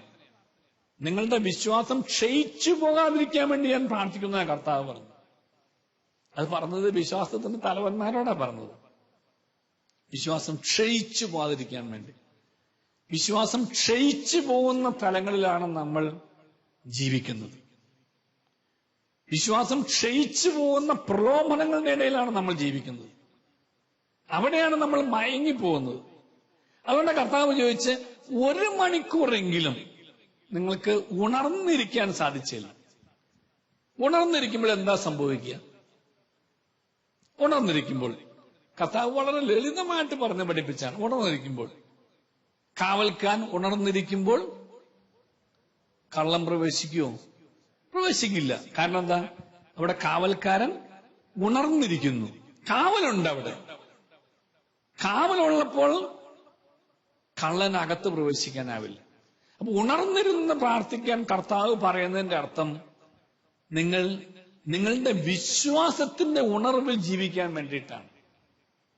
നമ്മൾ നമ്മുടെ വിശ്വാസത്തിന്റെ ഉണർവിൽ ജീവിക്കുമ്പോൾ അവിടെ കള്ളന് അല്ലെങ്കിൽ പിശാചിന് പ്രവേശിക്കാൻ സാധിക്കുകയില്ല. കാരണം നമ്മൾ വിശ്വാസത്തിന്റെ കോട്ടയാണ് അവിടെ കെട്ടിയിരിക്കുന്നത്. അപ്പൊ ഉണർന്നിരുന്ന് പ്രാർത്ഥിക്കുക എന്ന് പറഞ്ഞാൽ അതിന്റെ അർത്ഥം മയങ്ങിപ്പോകാതിരിക്കാൻ വേണ്ടി ഇരിക്കുകയാണ്. കാരണം ഉണർവില്ലെങ്കിൽ എന്ത് സംഭവിക്കും? മയങ്ങിപ്പോവും. ഈ കാറ്റ് കുറച്ചു നേരം കൊണ്ട് ഉറങ്ങാത്ത ആരെങ്കിലും ഉണ്ട്? ഇപ്പൊ എത്രയോ പേർക്കും കൂടെ ഉറക്കം വരുന്നുണ്ട്. കാരണം നമ്മൾ ഉറങ്ങേണ്ട സമയമാണ്. ഒരു തെറ്റ് അതിനകത്ത് പറയാനാവില്ല. ഒരു മയക്കമാണ്. അപ്പൊ കർത്താവ് തീവ്ര വേദനയിൽ മുഴുകി പ്രാർത്ഥിച്ചിട്ട് തിരിച്ചു വന്നപ്പോൾ എന്താ കണ്ടത്? ശിഷ്യന്മാർ ഉറങ്ങുന്നതാണ് കണ്ടത്. ഉറങ്ങാൻ കാരണം എന്തായിരുന്നു? അവർ ബലഹീനരായിരുന്നുകൊണ്ട് ഉറങ്ങിപ്പോയതാണ്. എന്താ ബലഹീനതയുടെ അർത്ഥം? ബലമില്ല എന്നുള്ളതാണ്. ബലഹീനത എന്ന് വെച്ചാൽ എന്റെ അർത്ഥം ബലമില്ല. ബലമുള്ളവന് ഉറക്കം ഉണ്ടാവില്ല, ബലമില്ലാത്തവന് മയക്കം ഉണ്ടാവും. അപ്പൊ എവിടെ നമ്മൾ പ്രലോഭനത്തിൽ മയങ്ങുന്നുവോ, എവിടെ നമ്മൾ പ്രലോഭനത്തിൽ വീഴുന്നുവോ, അതിന്റെ അർത്ഥം നമ്മിൽ ഉണർവില്ല. അതിന്റെ അർത്ഥം ബലമില്ല. അതിന്റെ അർത്ഥം വിശ്വാസമില്ല. അപ്പൊ എന്നിൽ വിശ്വാസമുണ്ട് എന്നുണ്ടെങ്കിൽ അത് എന്റെ ഉണർവാണ്. എന്നിൽ ഉണർവുണ്ട് എന്നുണ്ടെങ്കിൽ എന്നെ ആർക്കും കീഴ്പ്പെടുത്താനാവില്ല. ഒരു പരീക്ഷണത്തിനും എന്നെ തോൽപ്പിക്കാനാവില്ല. ഒരു പോറല് പോലും എനിക്ക് ഏൽക്കുകയുമില്ല. എന്തുണ്ടെങ്കിൽ? ബലമുണ്ടെങ്കിൽ. എന്തുണ്ടെങ്കിൽ? ബലത്തോടു കൂടിയ ഉണർവുണ്ടെന്നുണ്ടെങ്കിൽ. ഞാൻ ഉറങ്ങുമ്പോഴാണ് കള്ളൻ എന്നിൽ പ്രവേശിക്കുന്നത്. എന്തുറക്കത്തില്ല? ആത്മീയമായ ഉറക്കത്തിൽ, ആത്മീയമായ മയക്കത്തിൽ, ആത്മീയമായ ഉണർവുള്ള ഒരു വ്യക്തിയെ ആർക്കും തൊടാനാവില്ല. ഒരു ദുഷ്ടാരൂപിക്ക് ഒന്നും ചെയ്യാനാവില്ല. അപ്പൊ ഞാൻ ആ പറഞ്ഞ സഹോദരനോട് ഈ വചനോട് പ്രാർത്ഥിക്കാൻ പറഞ്ഞു. എന്നിട്ട് ആ സഹോദരൻ ഒരു സംഘർഷത്തിലാണെന്ന് എനിക്കറിയാമായിരുന്നു. സഹോദരങ്ങളുമായിട്ടുള്ള സംഘർഷത്തിലാണെന്ന് എനിക്കറിയാമായിരുന്നു. സഹോദരങ്ങളല്ല, ഒരു ഒരു ഒരു ഒരു ഒരു പ്രശ്നത്തിൽ കുറച്ച് ആളുകളുടെ മനസ്സിൽ വലിയ വൈരാഗ്യം വെച്ചുകൊണ്ടിരിക്കുന്ന വ്യക്തിയാണെന്ന് എനിക്കറിയാമായിരുന്നു. അപ്പൊ ഞാൻ പറഞ്ഞു, 25-ാമത്തെ തിരുവചനോടെ വായിക്കണം. എന്നാൽ നിങ്ങൾ പ്രാർത്ഥിക്കുമ്പോൾ നിങ്ങളുടെ സഹോദരനോട് നിങ്ങൾ ഹൃദയപൂർവ്വം ക്ഷമിക്കുന്നില്ല എന്നുണ്ടെങ്കിൽ സ്വർഗസ്ഥനായ പിതാവ് നിങ്ങളോടും ക്ഷമിക്കുകയില്ല. അപ്പൊ എന്നോട് ഒരാഴ്ച കഴിഞ്ഞിട്ട് എന്നെ ഫോണിൽ വിളിച്ചിട്ട് പറഞ്ഞു, ഞാനത് രണ്ടും വായിച്ചായിരുന്നു, ഒന്ന് പരീക്ഷിച്ചായിരുന്നു, പക്ഷെ ആ 24 കൊള്ളാം, 25 അതത്ര പറ്റില്ല. 25 അത്ര പറ്റില്ല. 25 എന്നുള്ളത് സഹോദരനെ ഉൾക്കൊള്ളുന്നതാണ്. സഹോദരനോട് ഹൃദയപൂർവ്വം ക്ഷമിക്കുന്നതാണ്. ഹൃദയപൂർവ്വം ക്ഷമിക്കുകയാണ്. ഹൃദയം കൊണ്ട് നിങ്ങൾ പ്രാർത്ഥിക്കുന്നു പറഞ്ഞുകൊണ്ട് നമ്മുടെ കുർബാനയ്ക്ക് ശേഷം പ്രാർത്ഥിക്കുന്ന ഒരു പ്രാർത്ഥനയിൽ ഈ ശുശ്രൂഷ നമ്മളോട് പറയുന്നുണ്ട്, ഹൃദയം കൊണ്ട് നിങ്ങൾ പ്രാർത്ഥിക്കും. ഹൃദയപൂർവ്വമുള്ള പ്രാർത്ഥനയ്ക്ക് വേണ്ടിയാണ്, ഹൃദയം ഉയർത്തിയ ഒരു പ്രാർത്ഥനയ്ക്ക് വേണ്ടിയിട്ടാണ്. സഹോദരനോട് ഹൃദയപൂർവ്വം ക്ഷമിക്കുന്നില്ലെങ്കിൽ എന്തെങ്കിലും ആവട്ടെ, അച്ഛൻ പറഞ്ഞതല്ല ക്ഷമിച്ചേക്കാം, ക്ഷമിച്ചു, അത് ക്ഷമയല്ല. ക്ഷമിച്ചു എന്നുള്ള വാക്കിന്റെ അർത്ഥം മറന്നു എന്നാണ്. ക്ഷമ എന്ന് വെച്ചാൽ പൊറുക്കുക എന്നാണ്. പൊറുക്കുക എന്ന് വെച്ചാൽ അർത്ഥം മറക്കുക എന്നുള്ളതാണ്. മറക്കാതെ പൊറുക്കാനാവില്ല. എത്രമാത്രം നമ്മൾ പൊറത്തു ക്ഷമിച്ചു എന്ന് പറഞ്ഞാലും വീണ്ടും അത് എന്റെ മനസ്സിൽ തികട്ടി വരുന്നുണ്ടെങ്കിൽ അതിന്റെ അർത്ഥം, എന്നെ അത് വീണ്ടും ഓർമ്മപ്പെടുത്തുന്നുണ്ടെങ്കിൽ അതിന്റെ അർത്ഥം, എവിടെയെങ്കിലും ഒരു അസ്വസ്ഥത അവിടെ കിടക്കുന്നത് അതിന്റെ അർത്ഥം ഞാൻ മറന്നിട്ടില്ല എന്നുള്ളതാണ്. മറക്കുകയും പൊറുക്കുകയും ചെയ്യും. അല്ലെങ്കിൽ പൊറുക്കുന്നതിന്റെ അർത്ഥം മറക്കുക എന്നുള്ളതാണ്. മുറിവുകളെ ഉണക്കുന്ന കർത്താവ് മുറിവുകളെ മറക്കാനും നമ്മെ അനുഗ്രഹിക്കും. അപ്പൊ മറക്കാത്ത മുറിവ് ഉണങ്ങാത്ത മുറിവ് പോലെ തന്നെയാണ്.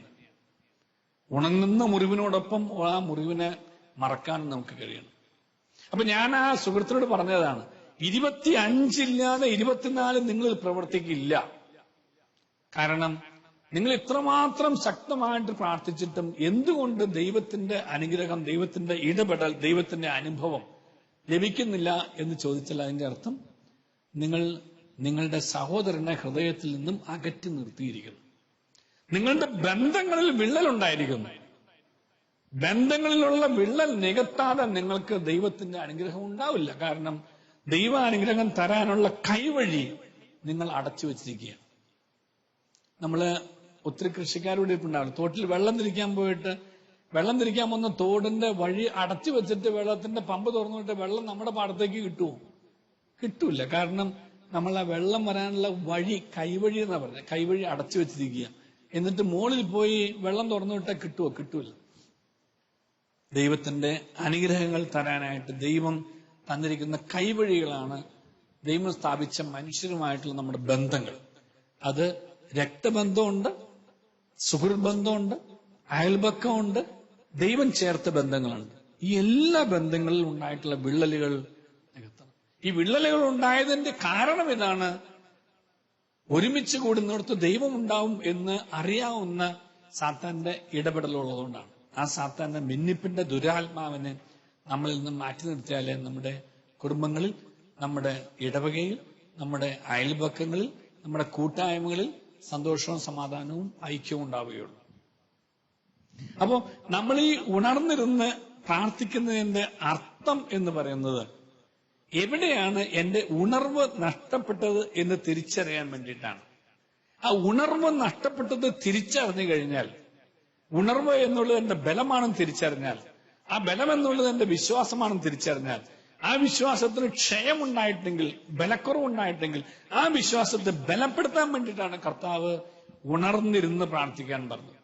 അപ്പൊ ഈ ഉണർന്നിരുന്നുള്ള പ്രാർത്ഥനയിലൂടെ നമ്മൾ ശക്തിപ്പെടുന്നത് നമ്മുടെ വിശ്വാസത്തിലാണ്. എന്റെ ദൈവത്തിന് ഒന്നും അസാധ്യമല്ല. എന്റെ ദൈവത്തിന് എല്ലാം സാധ്യമാണ്. എന്റെ ദൈവം എന്നെ അനാഥനായി വിടുകയില്ല. എന്റെ ദൈവം എന്നെ കൈവിടുകയില്ല. എന്റെ ദൈവം എന്നെ കൈവിടില്ല. എന്റെ ദൈവം എന്റെ കൈ പിടിച്ചിട്ടുണ്ട്. കൈവിടാന്ന് ചേർത്തതല്ലേ? എന്റെ ദൈവം എന്റെ കൈ പിടിച്ചിട്ടുണ്ട്. ഞാൻ വിട്ടാലും എന്റെ കൈ വിടാത്ത ദൈവം, ആ ദൈവം എന്റെ കൂടെയുണ്ട്. എന്നെ സംരക്ഷിക്കുന്നു, എന്നെ പരിപാലിക്കുന്നു, എന്നെ കൊണ്ടു നടക്കുന്നു, എന്നെ കാത്തിരിക്കുന്നു, എന്നെ എന്നെ എന്നെ സ്നേഹിക്കുന്നു, എന്റെ സ്നേഹത്തിന് വേണ്ടി കാത്തിരിക്കുന്നു. എന്റെ സ്നേഹത്തിന് വേണ്ടി കാത്തിരിക്കുന്ന ആ നല്ല ദൈവത്തിന്റെ കൂടെ ഇപ്രകാരം നിങ്ങളിവിടെ ഒരുമിച്ച് കൂടി ഒരുമിച്ച് ആയിരിക്കുന്നു എന്നുള്ളത് വലിയൊരു സന്തോഷത്തിന്റെ നിറവിന്റെ കാരണമാണ്. ഞാൻ ഒരു ആത്മശോധനയ്ക്ക് 4 കാര്യങ്ങളുടെ പറഞ്ഞുകൊണ്ട് തന്നെ അവസാനിപ്പിച്ചുള്ളത്. ഞാൻ 1 മണിക്ക് അവസാനിപ്പിക്കുമെന്ന പറഞ്ഞിരുന്നത്. ആത്മശോധനയ്ക്കുള്ള 4 കാര്യങ്ങൾ, ഉണർന്നിരുന്ന് പ്രാർത്ഥിക്കുമ്പോഴുള്ള ആത്മശോധനയ്ക്കുള്ള 4, അത് ഒരു 4 ചോദ്യങ്ങളാണ്. ഒന്ന്, ദൈവം മനുഷ്യനോട് ചോദിച്ച ആദ്യത്തെ ചോദ്യമാണ്. ദൈവം മനുഷ്യനോട് ചോദിച്ച ആദ്യത്തെ ചോദ്യം അതായിരുന്നു. ദൈവം മനുഷ്യനോട് ചോദിച്ച ആദ്യത്തെ ചോദ്യം, നീ എവിടെ? നീ എവിടെയാണെന്നാണ് ചോദിച്ചത്. നീ ഇപ്പോൾ എവിടെയാണ്? അതിന്റെ അർത്ഥം എന്താ? എന്റെ മുമ്പിലിരിക്കുന്ന ഷാദിനോട് നീ ഇപ്പൊ എവിടെയാന്ന് ഞാൻ ചോദിക്കുവോ? ചോദിക്കുമല്ലോ. അച്ഛനോട് ഞാൻ ചോദിക്കും, അച്ഛനിപ്പോ എവിടെയാന്ന് ഞാൻ ചോദിക്കുവോ? ഇവിടെ ഇരിക്കുന്ന ആരും, നിങ്ങൾ എന്നെ കണ്ടുകൊണ്ടിരിക്കുന്ന നിങ്ങൾ ആരെങ്കിലും ഞാൻ വിളിച്ചിട്ട്, നിങ്ങൾ ഫോണിൽ വിളിച്ചിട്ട് നിങ്ങളിപ്പോ എവിടെയാന്ന് ചോദിക്കുവോ? ചോദിക്കുമല്ലോ. കാരണം എന്താ? കൂടെ ഉണ്ട്. കൂടെ ഇല്ലാത്തത് കൊണ്ടാണ് ചോദിച്ചത്. ദൈവത്തിന്റെ കൂടെ ഇല്ലാത്ത ആദത്തിനോട് ദൈവത്തിന്റെ കൂടെ ഉണ്ടായിരുന്ന ആദം ദൈവത്തിന്റെ കൂടെ അല്ലാതായപ്പോൾ ദൈവം ആദത്തോട് ചോദിച്ചു, നീ ഇപ്പോൾ എവിടെയാണ്? എന്തിനാ ചോദിച്ച്? എന്താ ചോദിക്കാൻ കാരണം? ദൈവത്തിന് കൂടെ നിർത്താൻ ആഗ്രഹമുള്ളതുകൊണ്ടാ ചോദിച്ചത്. ദൈവത്തിന് കൂടെ നിർത്തണമെന്ന് ആഗ്രഹമുള്ളതുകൊണ്ടാ ചോദിച്ചത്. അല്ലെങ്കിൽ അവൻ പോയില്ല. ഇത്രയും സ്നേഹിച്ചിട്ട് അവനെ പോയില്ല, അവൻ പോട്ടെ എന്ന് പറഞ്ഞാൽ മതിയായിരുന്നു. ഇല്ല, കൂടെ നിർത്താൻ ആഗ്രഹമുള്ളതുകൊണ്ടാ ചോദിച്ചത്. ആ ചോദ്യം ദൈവം നമ്മോട് എപ്പോഴും ചോദിക്കും, നീ എവിടെയാണ്? ദൈവത്തിൽ നിന്നും അകന്നു നിൽക്കുമ്പോൾ ദൈവം ചോദിക്കുന്ന ചോദ്യമാണ്. ആ ചോദ്യം ദൈവത്തോട് അടുത്ത് വരാൻ വേണ്ടിയിട്ടുള്ള ചോദ്യമാണ്. ഈ ചോദ്യം നമ്മുടെ എല്ലാവരുടെയും മനസ്സിലുണ്ടാവണം. ഞാൻ ഇപ്പോൾ എവിടെയാണ്? ഞാൻ ദൈവത്തോട് കൂടെയാണോ? അല്ലെങ്കിൽ ദൈവത്തോട് കൂടെ ആവണ്ടേ? ഞാൻ എവിടെയാണ്? രണ്ടാമത്തെ ചോദ്യം ഏതായിരുന്നു ദൈവം ചോദിച്ച്?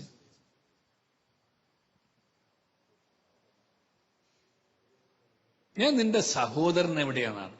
ഞാൻ ഇന്ന് സംസാരിച്ചപ്പോൾ ഞാൻ പറയാൻ ആഗ്രഹിച്ചൊരു വിഷയമല്ല എന്ന് പറഞ്ഞു വന്നത്. പക്ഷെ എന്നാലും പരിശുദ്ധാത്മാവ് അങ്ങനെ പറയിപ്പിച്ചുകൊണ്ടിരുന്നു മുഴുവൻ.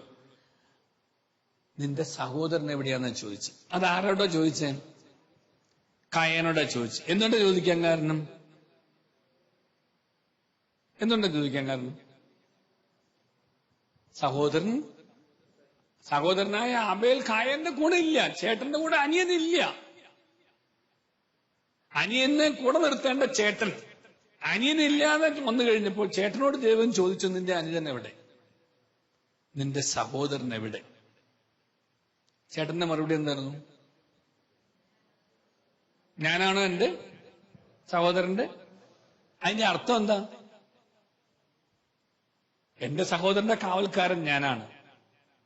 ആ കുറ്റബോധം ഉള്ളതുകൊണ്ടാണ് തിരിച്ചു ചോദിച്ചത്. നമ്മൾ ചില ചോദ്യങ്ങൾ ചോദിക്കുമ്പോൾ, നമ്മൾ വീട്ടിൽ ചോദിക്കുമ്പോൾ സുഖമാണെന്ന് ചോദിക്കുമ്പോൾ എന്താ പറയുന്നത്? ദുഃഖമില്ലാന്ന് നിങ്ങൾക്കറിയാൻ പാടില്ല എന്നല്ല ചോദിക്കും, അല്ലേ? നല്ല മൂടല്ല എന്നുണ്ടെങ്കിൽ പറയുന്ന മറുപടിക്ക് ഒരു ചൊറിച്ചിലുണ്ടാവും. ആ ചൊറിയുന്ന മറുപടിയാണ് കായം കൊടുത്തത് ദൈവത്തിന്. ആ ചൊറിയുന്ന മറുപടി കുറ്റബോധത്തിന്റെ ഒരു പുറപ്പാടായിരുന്നു. എന്റെ സഹോദരന്റെ കാവൽക്കാരൻ ഞാനാണ്. ഞാനാണോ എന്ന് തിരിച്ചു ചോദിച്ചത് ആ ഒരു കുറ്റബോധം കൊണ്ടായിരുന്നു. ദൈവം എന്നോട് ചോദിക്കുന്നു, നിന്റെ സഹോദരൻ എവിടെയാണ്?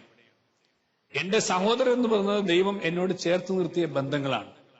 ഈ ബന്ധങ്ങളിലുള്ളവർ എവിടെയാണെന്നുള്ള ചോദ്യമാണ്. നിന്റെ സഹോദരൻ എവിടെ? മൂന്നാമത്തെ ചോദ്യം. ഇത് ഓരോ ചോദ്യവും നമുക്ക് ഓരോ മണിക്കൂർ പഠിക്കാവുന്നതാണ്. പക്ഷെ എന്നാൽ പോലും ഒരു ആത്മശോധനയ്ക്ക് ചോദ്യങ്ങൾ മാത്രം മതി എന്നുള്ളതാണ് ഞാൻ അവസാനിപ്പിക്കുന്നത്. മൂന്നാമത്തെ ചോദ്യം ഞാൻ പറയാൻ ആഗ്രഹിക്കുന്നത്,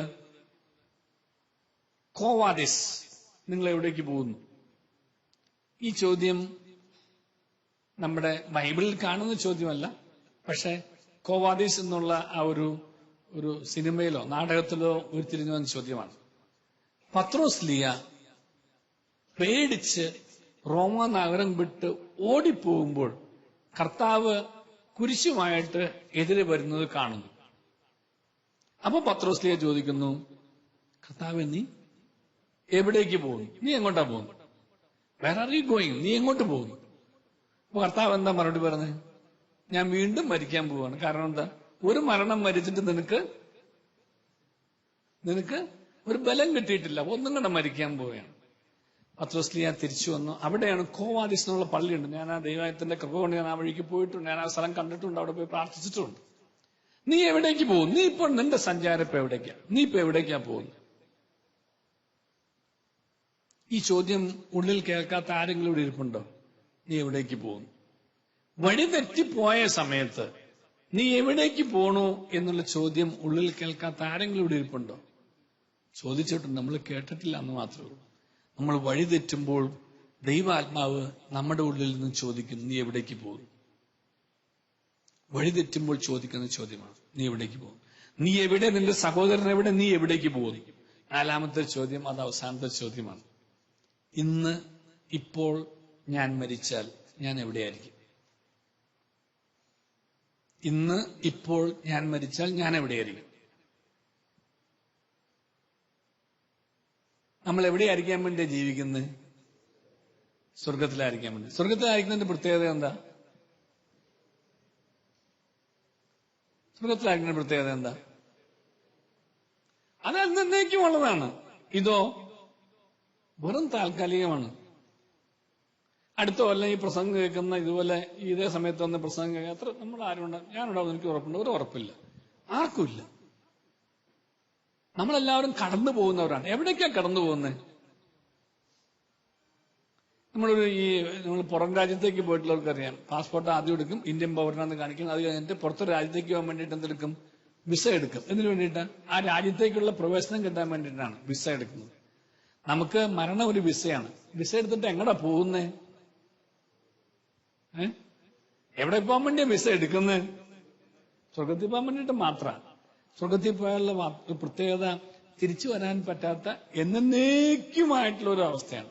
ആ നിത്യമായ വസതി കിട്ടാൻ വേണ്ടിയിട്ടാണ് ഈ താൽക്കാലികമായ വസതിയിൽ നമ്മളോട് ജീവിക്കുന്നത്. അപ്പോ ആ നിത്യത്വം കിട്ടാനുള്ള അവസ്ഥയിൽ ആണോ ഞാൻ ഇന്ന് ആയിരിക്കുന്നത്? ഇന്ന് ഇപ്പോൾ ഞാൻ മരിച്ചാൽ ഞാൻ എവിടെയായിരിക്കും? എന്നെ പെട്ടിയിലാക്കും കുറച്ച് കഴിയുമ്പോൾ. പക്ഷെ ഞാൻ ദൈവത്തിന്റെ പെട്ടിയിലാവോ എന്നുള്ളത് നമ്മൾ ചിന്തിക്കണം. ദൈവത്തിന്റെ കൂടെയായിരിക്കാൻ തക്കവണ്ണം ഏത് നിമിഷവും ദൈവം വിളിച്ചാലും സ്വിച്ച് ഓഫ് ചെയ്യുന്ന സമയത്ത് സ്വിച്ച് ഓഫ് ചെയ്തവന്റെ അടുത്തായിരിക്കും എന്ന് പറയാൻ തക്ക ആത്മീയ അവസ്ഥയിൽ നമുക്ക് ജീവിക്കാൻ സാധിക്കണം. ആ ആത്മീയ അവസ്ഥ ദേവാലയത്തിലായിരിക്കുന്നുണ്ട്. ഇവിടെ വെച്ച് മരിച്ചാൽ ഞാൻ സ്വർഗത്തിലേക്ക് പോകുന്ന ഒരു ഉറപ്പുമില്ല. മരിക്കുന്ന സ്ഥലത്തെ ആശ്രയിച്ചായിരിക്കുന്നത്, മരിക്കുന്ന അവസ്ഥയെ ആശ്രയിച്ചായിരിക്കുന്നത്. എവിടെ വെച്ച് മരിക്കുന്നാലും ഏത് അവസ്ഥയിൽ മരിക്കുന്നു എന്നതിനെ ആശ്രയിച്ചാണ് എന്റെ വിധി നിർണയിക്കപ്പെടുന്നത്. എന്റെ വിധി ഞാൻ തന്നെയാണ് നിർണയിക്കുന്നത് എന്നുള്ളതാണ് അവസാനത്തെ ഉത്തരം എനിക്ക് പറയാനുള്ളത്. എന്റെ വിധി ഞാൻ നിർണയിക്കുന്നതാണ്. കാരണം ദൈവം എന്റെ തീരുമാനത്തിൽ ഇടപെടാൻ ആഗ്രഹിക്കുന്നില്ലാത്ത വ്യക്തിയാണ്. ദൈവം എന്നെ അടിമയാക്കിയിട്ടില്ല. ദൈവം എന്നെ സുഹൃത്താക്കിയിട്ടേ ഉള്ളൂ. സുഹൃത്തിന്റെ തീരുമാനത്തിൽ, സുഹൃത്തിന്റെ മുമ്പിൽ ദൈവം വഴികൾ വെച്ചു തരും. ഏത് തിരഞ്ഞെടുക്കണം, ഏത് തിരസ്കരിക്കണം എന്നുള്ള തീരുമാനം ദൈവം എടുക്കില്ല. അത് സുഹൃത്തിന്റെ ആ തീരുമാനത്തിന് വിട്ടു തന്നിരിക്കുകയാണ്, സുഹൃത്തിനോടുള്ള സ്നേഹത്തെ. അപ്പൊ സുഹൃത്തായി ഞാൻ തിരഞ്ഞെടുക്കുന്ന വഴി അനുസരിച്ചാണ് എന്റെ വിധി. എന്റെ വിധി ഞാൻ നിർണയിക്കുന്നതാണ്. എനിക്ക് സ്വർഗമാണോ, എനിക്ക് നരകമാണോ, എനിക്ക് ശുദ്ധീകരിക്കപ്പെടുന്ന സ്ഥലമാണോ എന്നുള്ളത് ഞാൻ തിരഞ്ഞെടുക്കുന്നതാണ്. ഞാനാ തിരഞ്ഞെടുക്കുന്നത്. എന്റെ ജീവിതത്തെ ആശ്രയിച്ചിരിക്കും എന്റെ ജീവിതാന്ത്യം. എന്റെ ജീവിതത്തെ ആശ്രയിച്ചിരിക്കും എന്റെ ജീവിതാന്ത്യം. എന്റെ ജീവിതാന്ത്യം നിത്യസ്വർഗമാകണമെന്നുണ്ടെങ്കിൽ എന്റെ ജീവിതം ഒരു സ്വർഗോന്മുഖമായ ജീവിതമായിരിക്കണം. സ്വർഗത്തെ ലക്ഷ്യം വെച്ചുള്ള ജീവിതത്തിലല്ലാതെ സ്വർഗത്തിലേക്ക് എത്തിച്ചേരാനാവില്ല. സ്വർഗത്തെ ലക്ഷ്യം വെച്ചുള്ള ജീവിതമാകണമെന്നുണ്ടെങ്കിൽ ദൈവത്തെ മുന്നിൽ കണ്ടുകൊണ്ടും ദൈവം ആഗ്രഹിക്കുന്ന വിധത്തിലും ദൈവം സൃഷ്ടിച്ച ബന്ധങ്ങളിൽ ദൈവത്തിന്റെ ഇടപെടൽ ഉണ്ടാവാൻ പാകത്തിന് ബന്ധങ്ങൾ നേരെയാക്കിക്കൊണ്ടും ജീവിക്കാൻ സാധിച്ചാൽ മാത്രമേ നമുക്ക് സ്വർഗം പ്രാപ്തി ഉണ്ടാവുകയുള്ളൂ. അച്ഛൻ കരുണയുടെ വർഷം പറഞ്ഞാൽ തുടങ്ങിയത്. എനിക്ക് കരുണയെ കുറിച്ചും കുറച്ചും കൂടെ പറഞ്ഞെന്ന് തോന്നിയായിരുന്നു. എന്താണെങ്കിലും അത് ദൈവം അനുഗ്രഹിച്ച വേറൊരു ദിവസത്തിൽ നമുക്ക് പ്രസംഗിക്കാം. അന്ന് നമുക്ക് കരുണയെ കുറിച്ചുള്ള ഒരു ചിന്തകളും പങ്കിടാം എന്ന് ഓർത്തുകൊണ്ട്, ദൈവത്തിന്റെ കരുണയെക്കുറിച്ചാണ്. ദിവ്യകാരുണ്യം എന്നുള്ളതിന്റെ അർത്ഥം ദൈവത്തിന്റെ കരുണ എന്നാണ്. ആ ദിവ്യകാരുണ്യത്തിലേക്ക് നമ്മൾ കുറച്ച് മണിക്കൂർ കഴിയുമ്പോൾ പ്രവേശിക്കുകയും ചെയ്യും. ദൈവത്തിന്റെ കരുണയെ സ്വന്തമാക്കുന്നതാണ്. ദൈവം എന്നോട് കരുണ കാണിച്ച പോലെ ഞാനും എന്റെ സഹോദരനോട് കരുണ കാണിക്കുന്നുണ്ട്. ആ ഒറ്റ ചോദ്യമേ ഉള്ളൂ. വേണമെങ്കിൽ 5-ാമത്തെ ചോദ്യമായിട്ട് അവസാനിപ്പിക്കാവുന്നത്. ദൈവം എന്നോട് കരുണ കാണിച്ച പോലെ ഞാനും എന്റെ സഹോദരനോട് കരുണ കാണിക്കുന്നുണ്ട്. ദൈവം ക്ഷമിക്കാത്ത ആരെങ്കിലും ഇവിടെ ഇരിപ്പുണ്ടോ? ദൈവം കരുണ കാണിക്കാത്ത ആരെങ്കിലും ഇവിടെ ഇരിപ്പുണ്ടോ?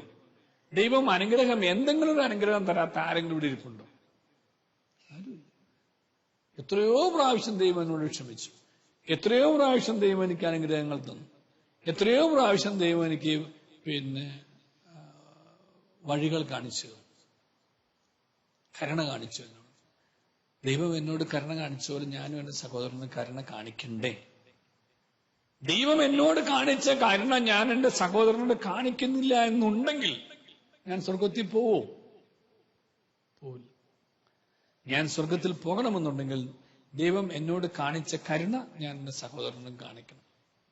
വേറെ ഒരു കരുണയും കാണിക്കണ്ട. ദൈവം എന്നോട് കരുണ കാണിച്ചതുപോലെ ഞാൻ എന്റെ സഹോദരനോട്, ഞങ്ങളുടെ കടക്കാരോട്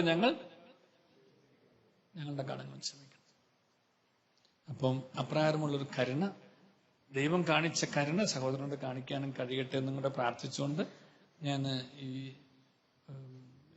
ഇന്നത്തെ പങ്കിടൽ സമാപിപ്പിക്കുന്നു. എനിക്ക് ഇപ്രകാരം ഒരു അവസരം തന്നതിനും എന്നെ കാത്തിരുന്നതിനും എനിക്ക് വേണ്ടി പ്രാർത്ഥിക്കുന്നതിനും പ്രത്യേകം നന്ദി പറയുന്നു. എന്നെപ്പോലെയുള്ളവർ ദൈവം ഏൽപ്പിച്ചിട്ടുള്ള മാനുഷിക തലത്തിലുള്ള ഉത്തരവാദിത്തങ്ങൾ വലുതാണ്. ആ ഉത്തരവാദിത്തങ്ങളുടെ ദൈവഹിതാനുസാരമുള്ള നിർവഹണത്തിന് വേണ്ടിയിട്ട് തീർച്ചയായിട്ടും നിങ്ങൾ പ്രാർത്ഥിക്കണം. ആ ഉത്തരവാദിത്തങ്ങളുടെ ദൈവഹിതാനുസാരമുള്ള നിർവഹണത്തിന് തടസ്സമായി വരാൻ സാധ്യതയുള്ള എല്ലാ തടസ്സങ്ങളെയും നിങ്ങളും നിങ്ങളുടെ പ്രാർത്ഥനയുടെ വിശ്വാസത്തിന്റെ ശക്തിയാൽ ബന്ധിച്ച് പ്രാർത്ഥിക്കണം. ഇപ്രകാരമുള്ള വ്യക്തികളെയും ഇപ്രകാരമുള്ള അവസ്ഥകളിൽ പ്രവർത്തിക്കുന്നവരെയും ദൈവാത്മാവിന്റെ അധിക ബലം നൽകി ശക്തിപ്പെടുത്താനും അതുവഴിയായിട്ട് ദൈവത്തിന്റെ മഹത്വവും ദൈവജനത്തിന് നന്മയും ഉണ്ടാകാൻ വേണ്ടിയിട്ട് നിങ്ങളുടെ എളിയ പ്രാർത്ഥനകൾ ഒരിക്കൽ കൂടി ഞാൻ സ്നേഹപൂർവ്വം യാചിച്ചുകൊണ്ട് നിർത്തുന്നു. ദൈവം നമ്മെ അനുഗ്രഹിക്കട്ടെ.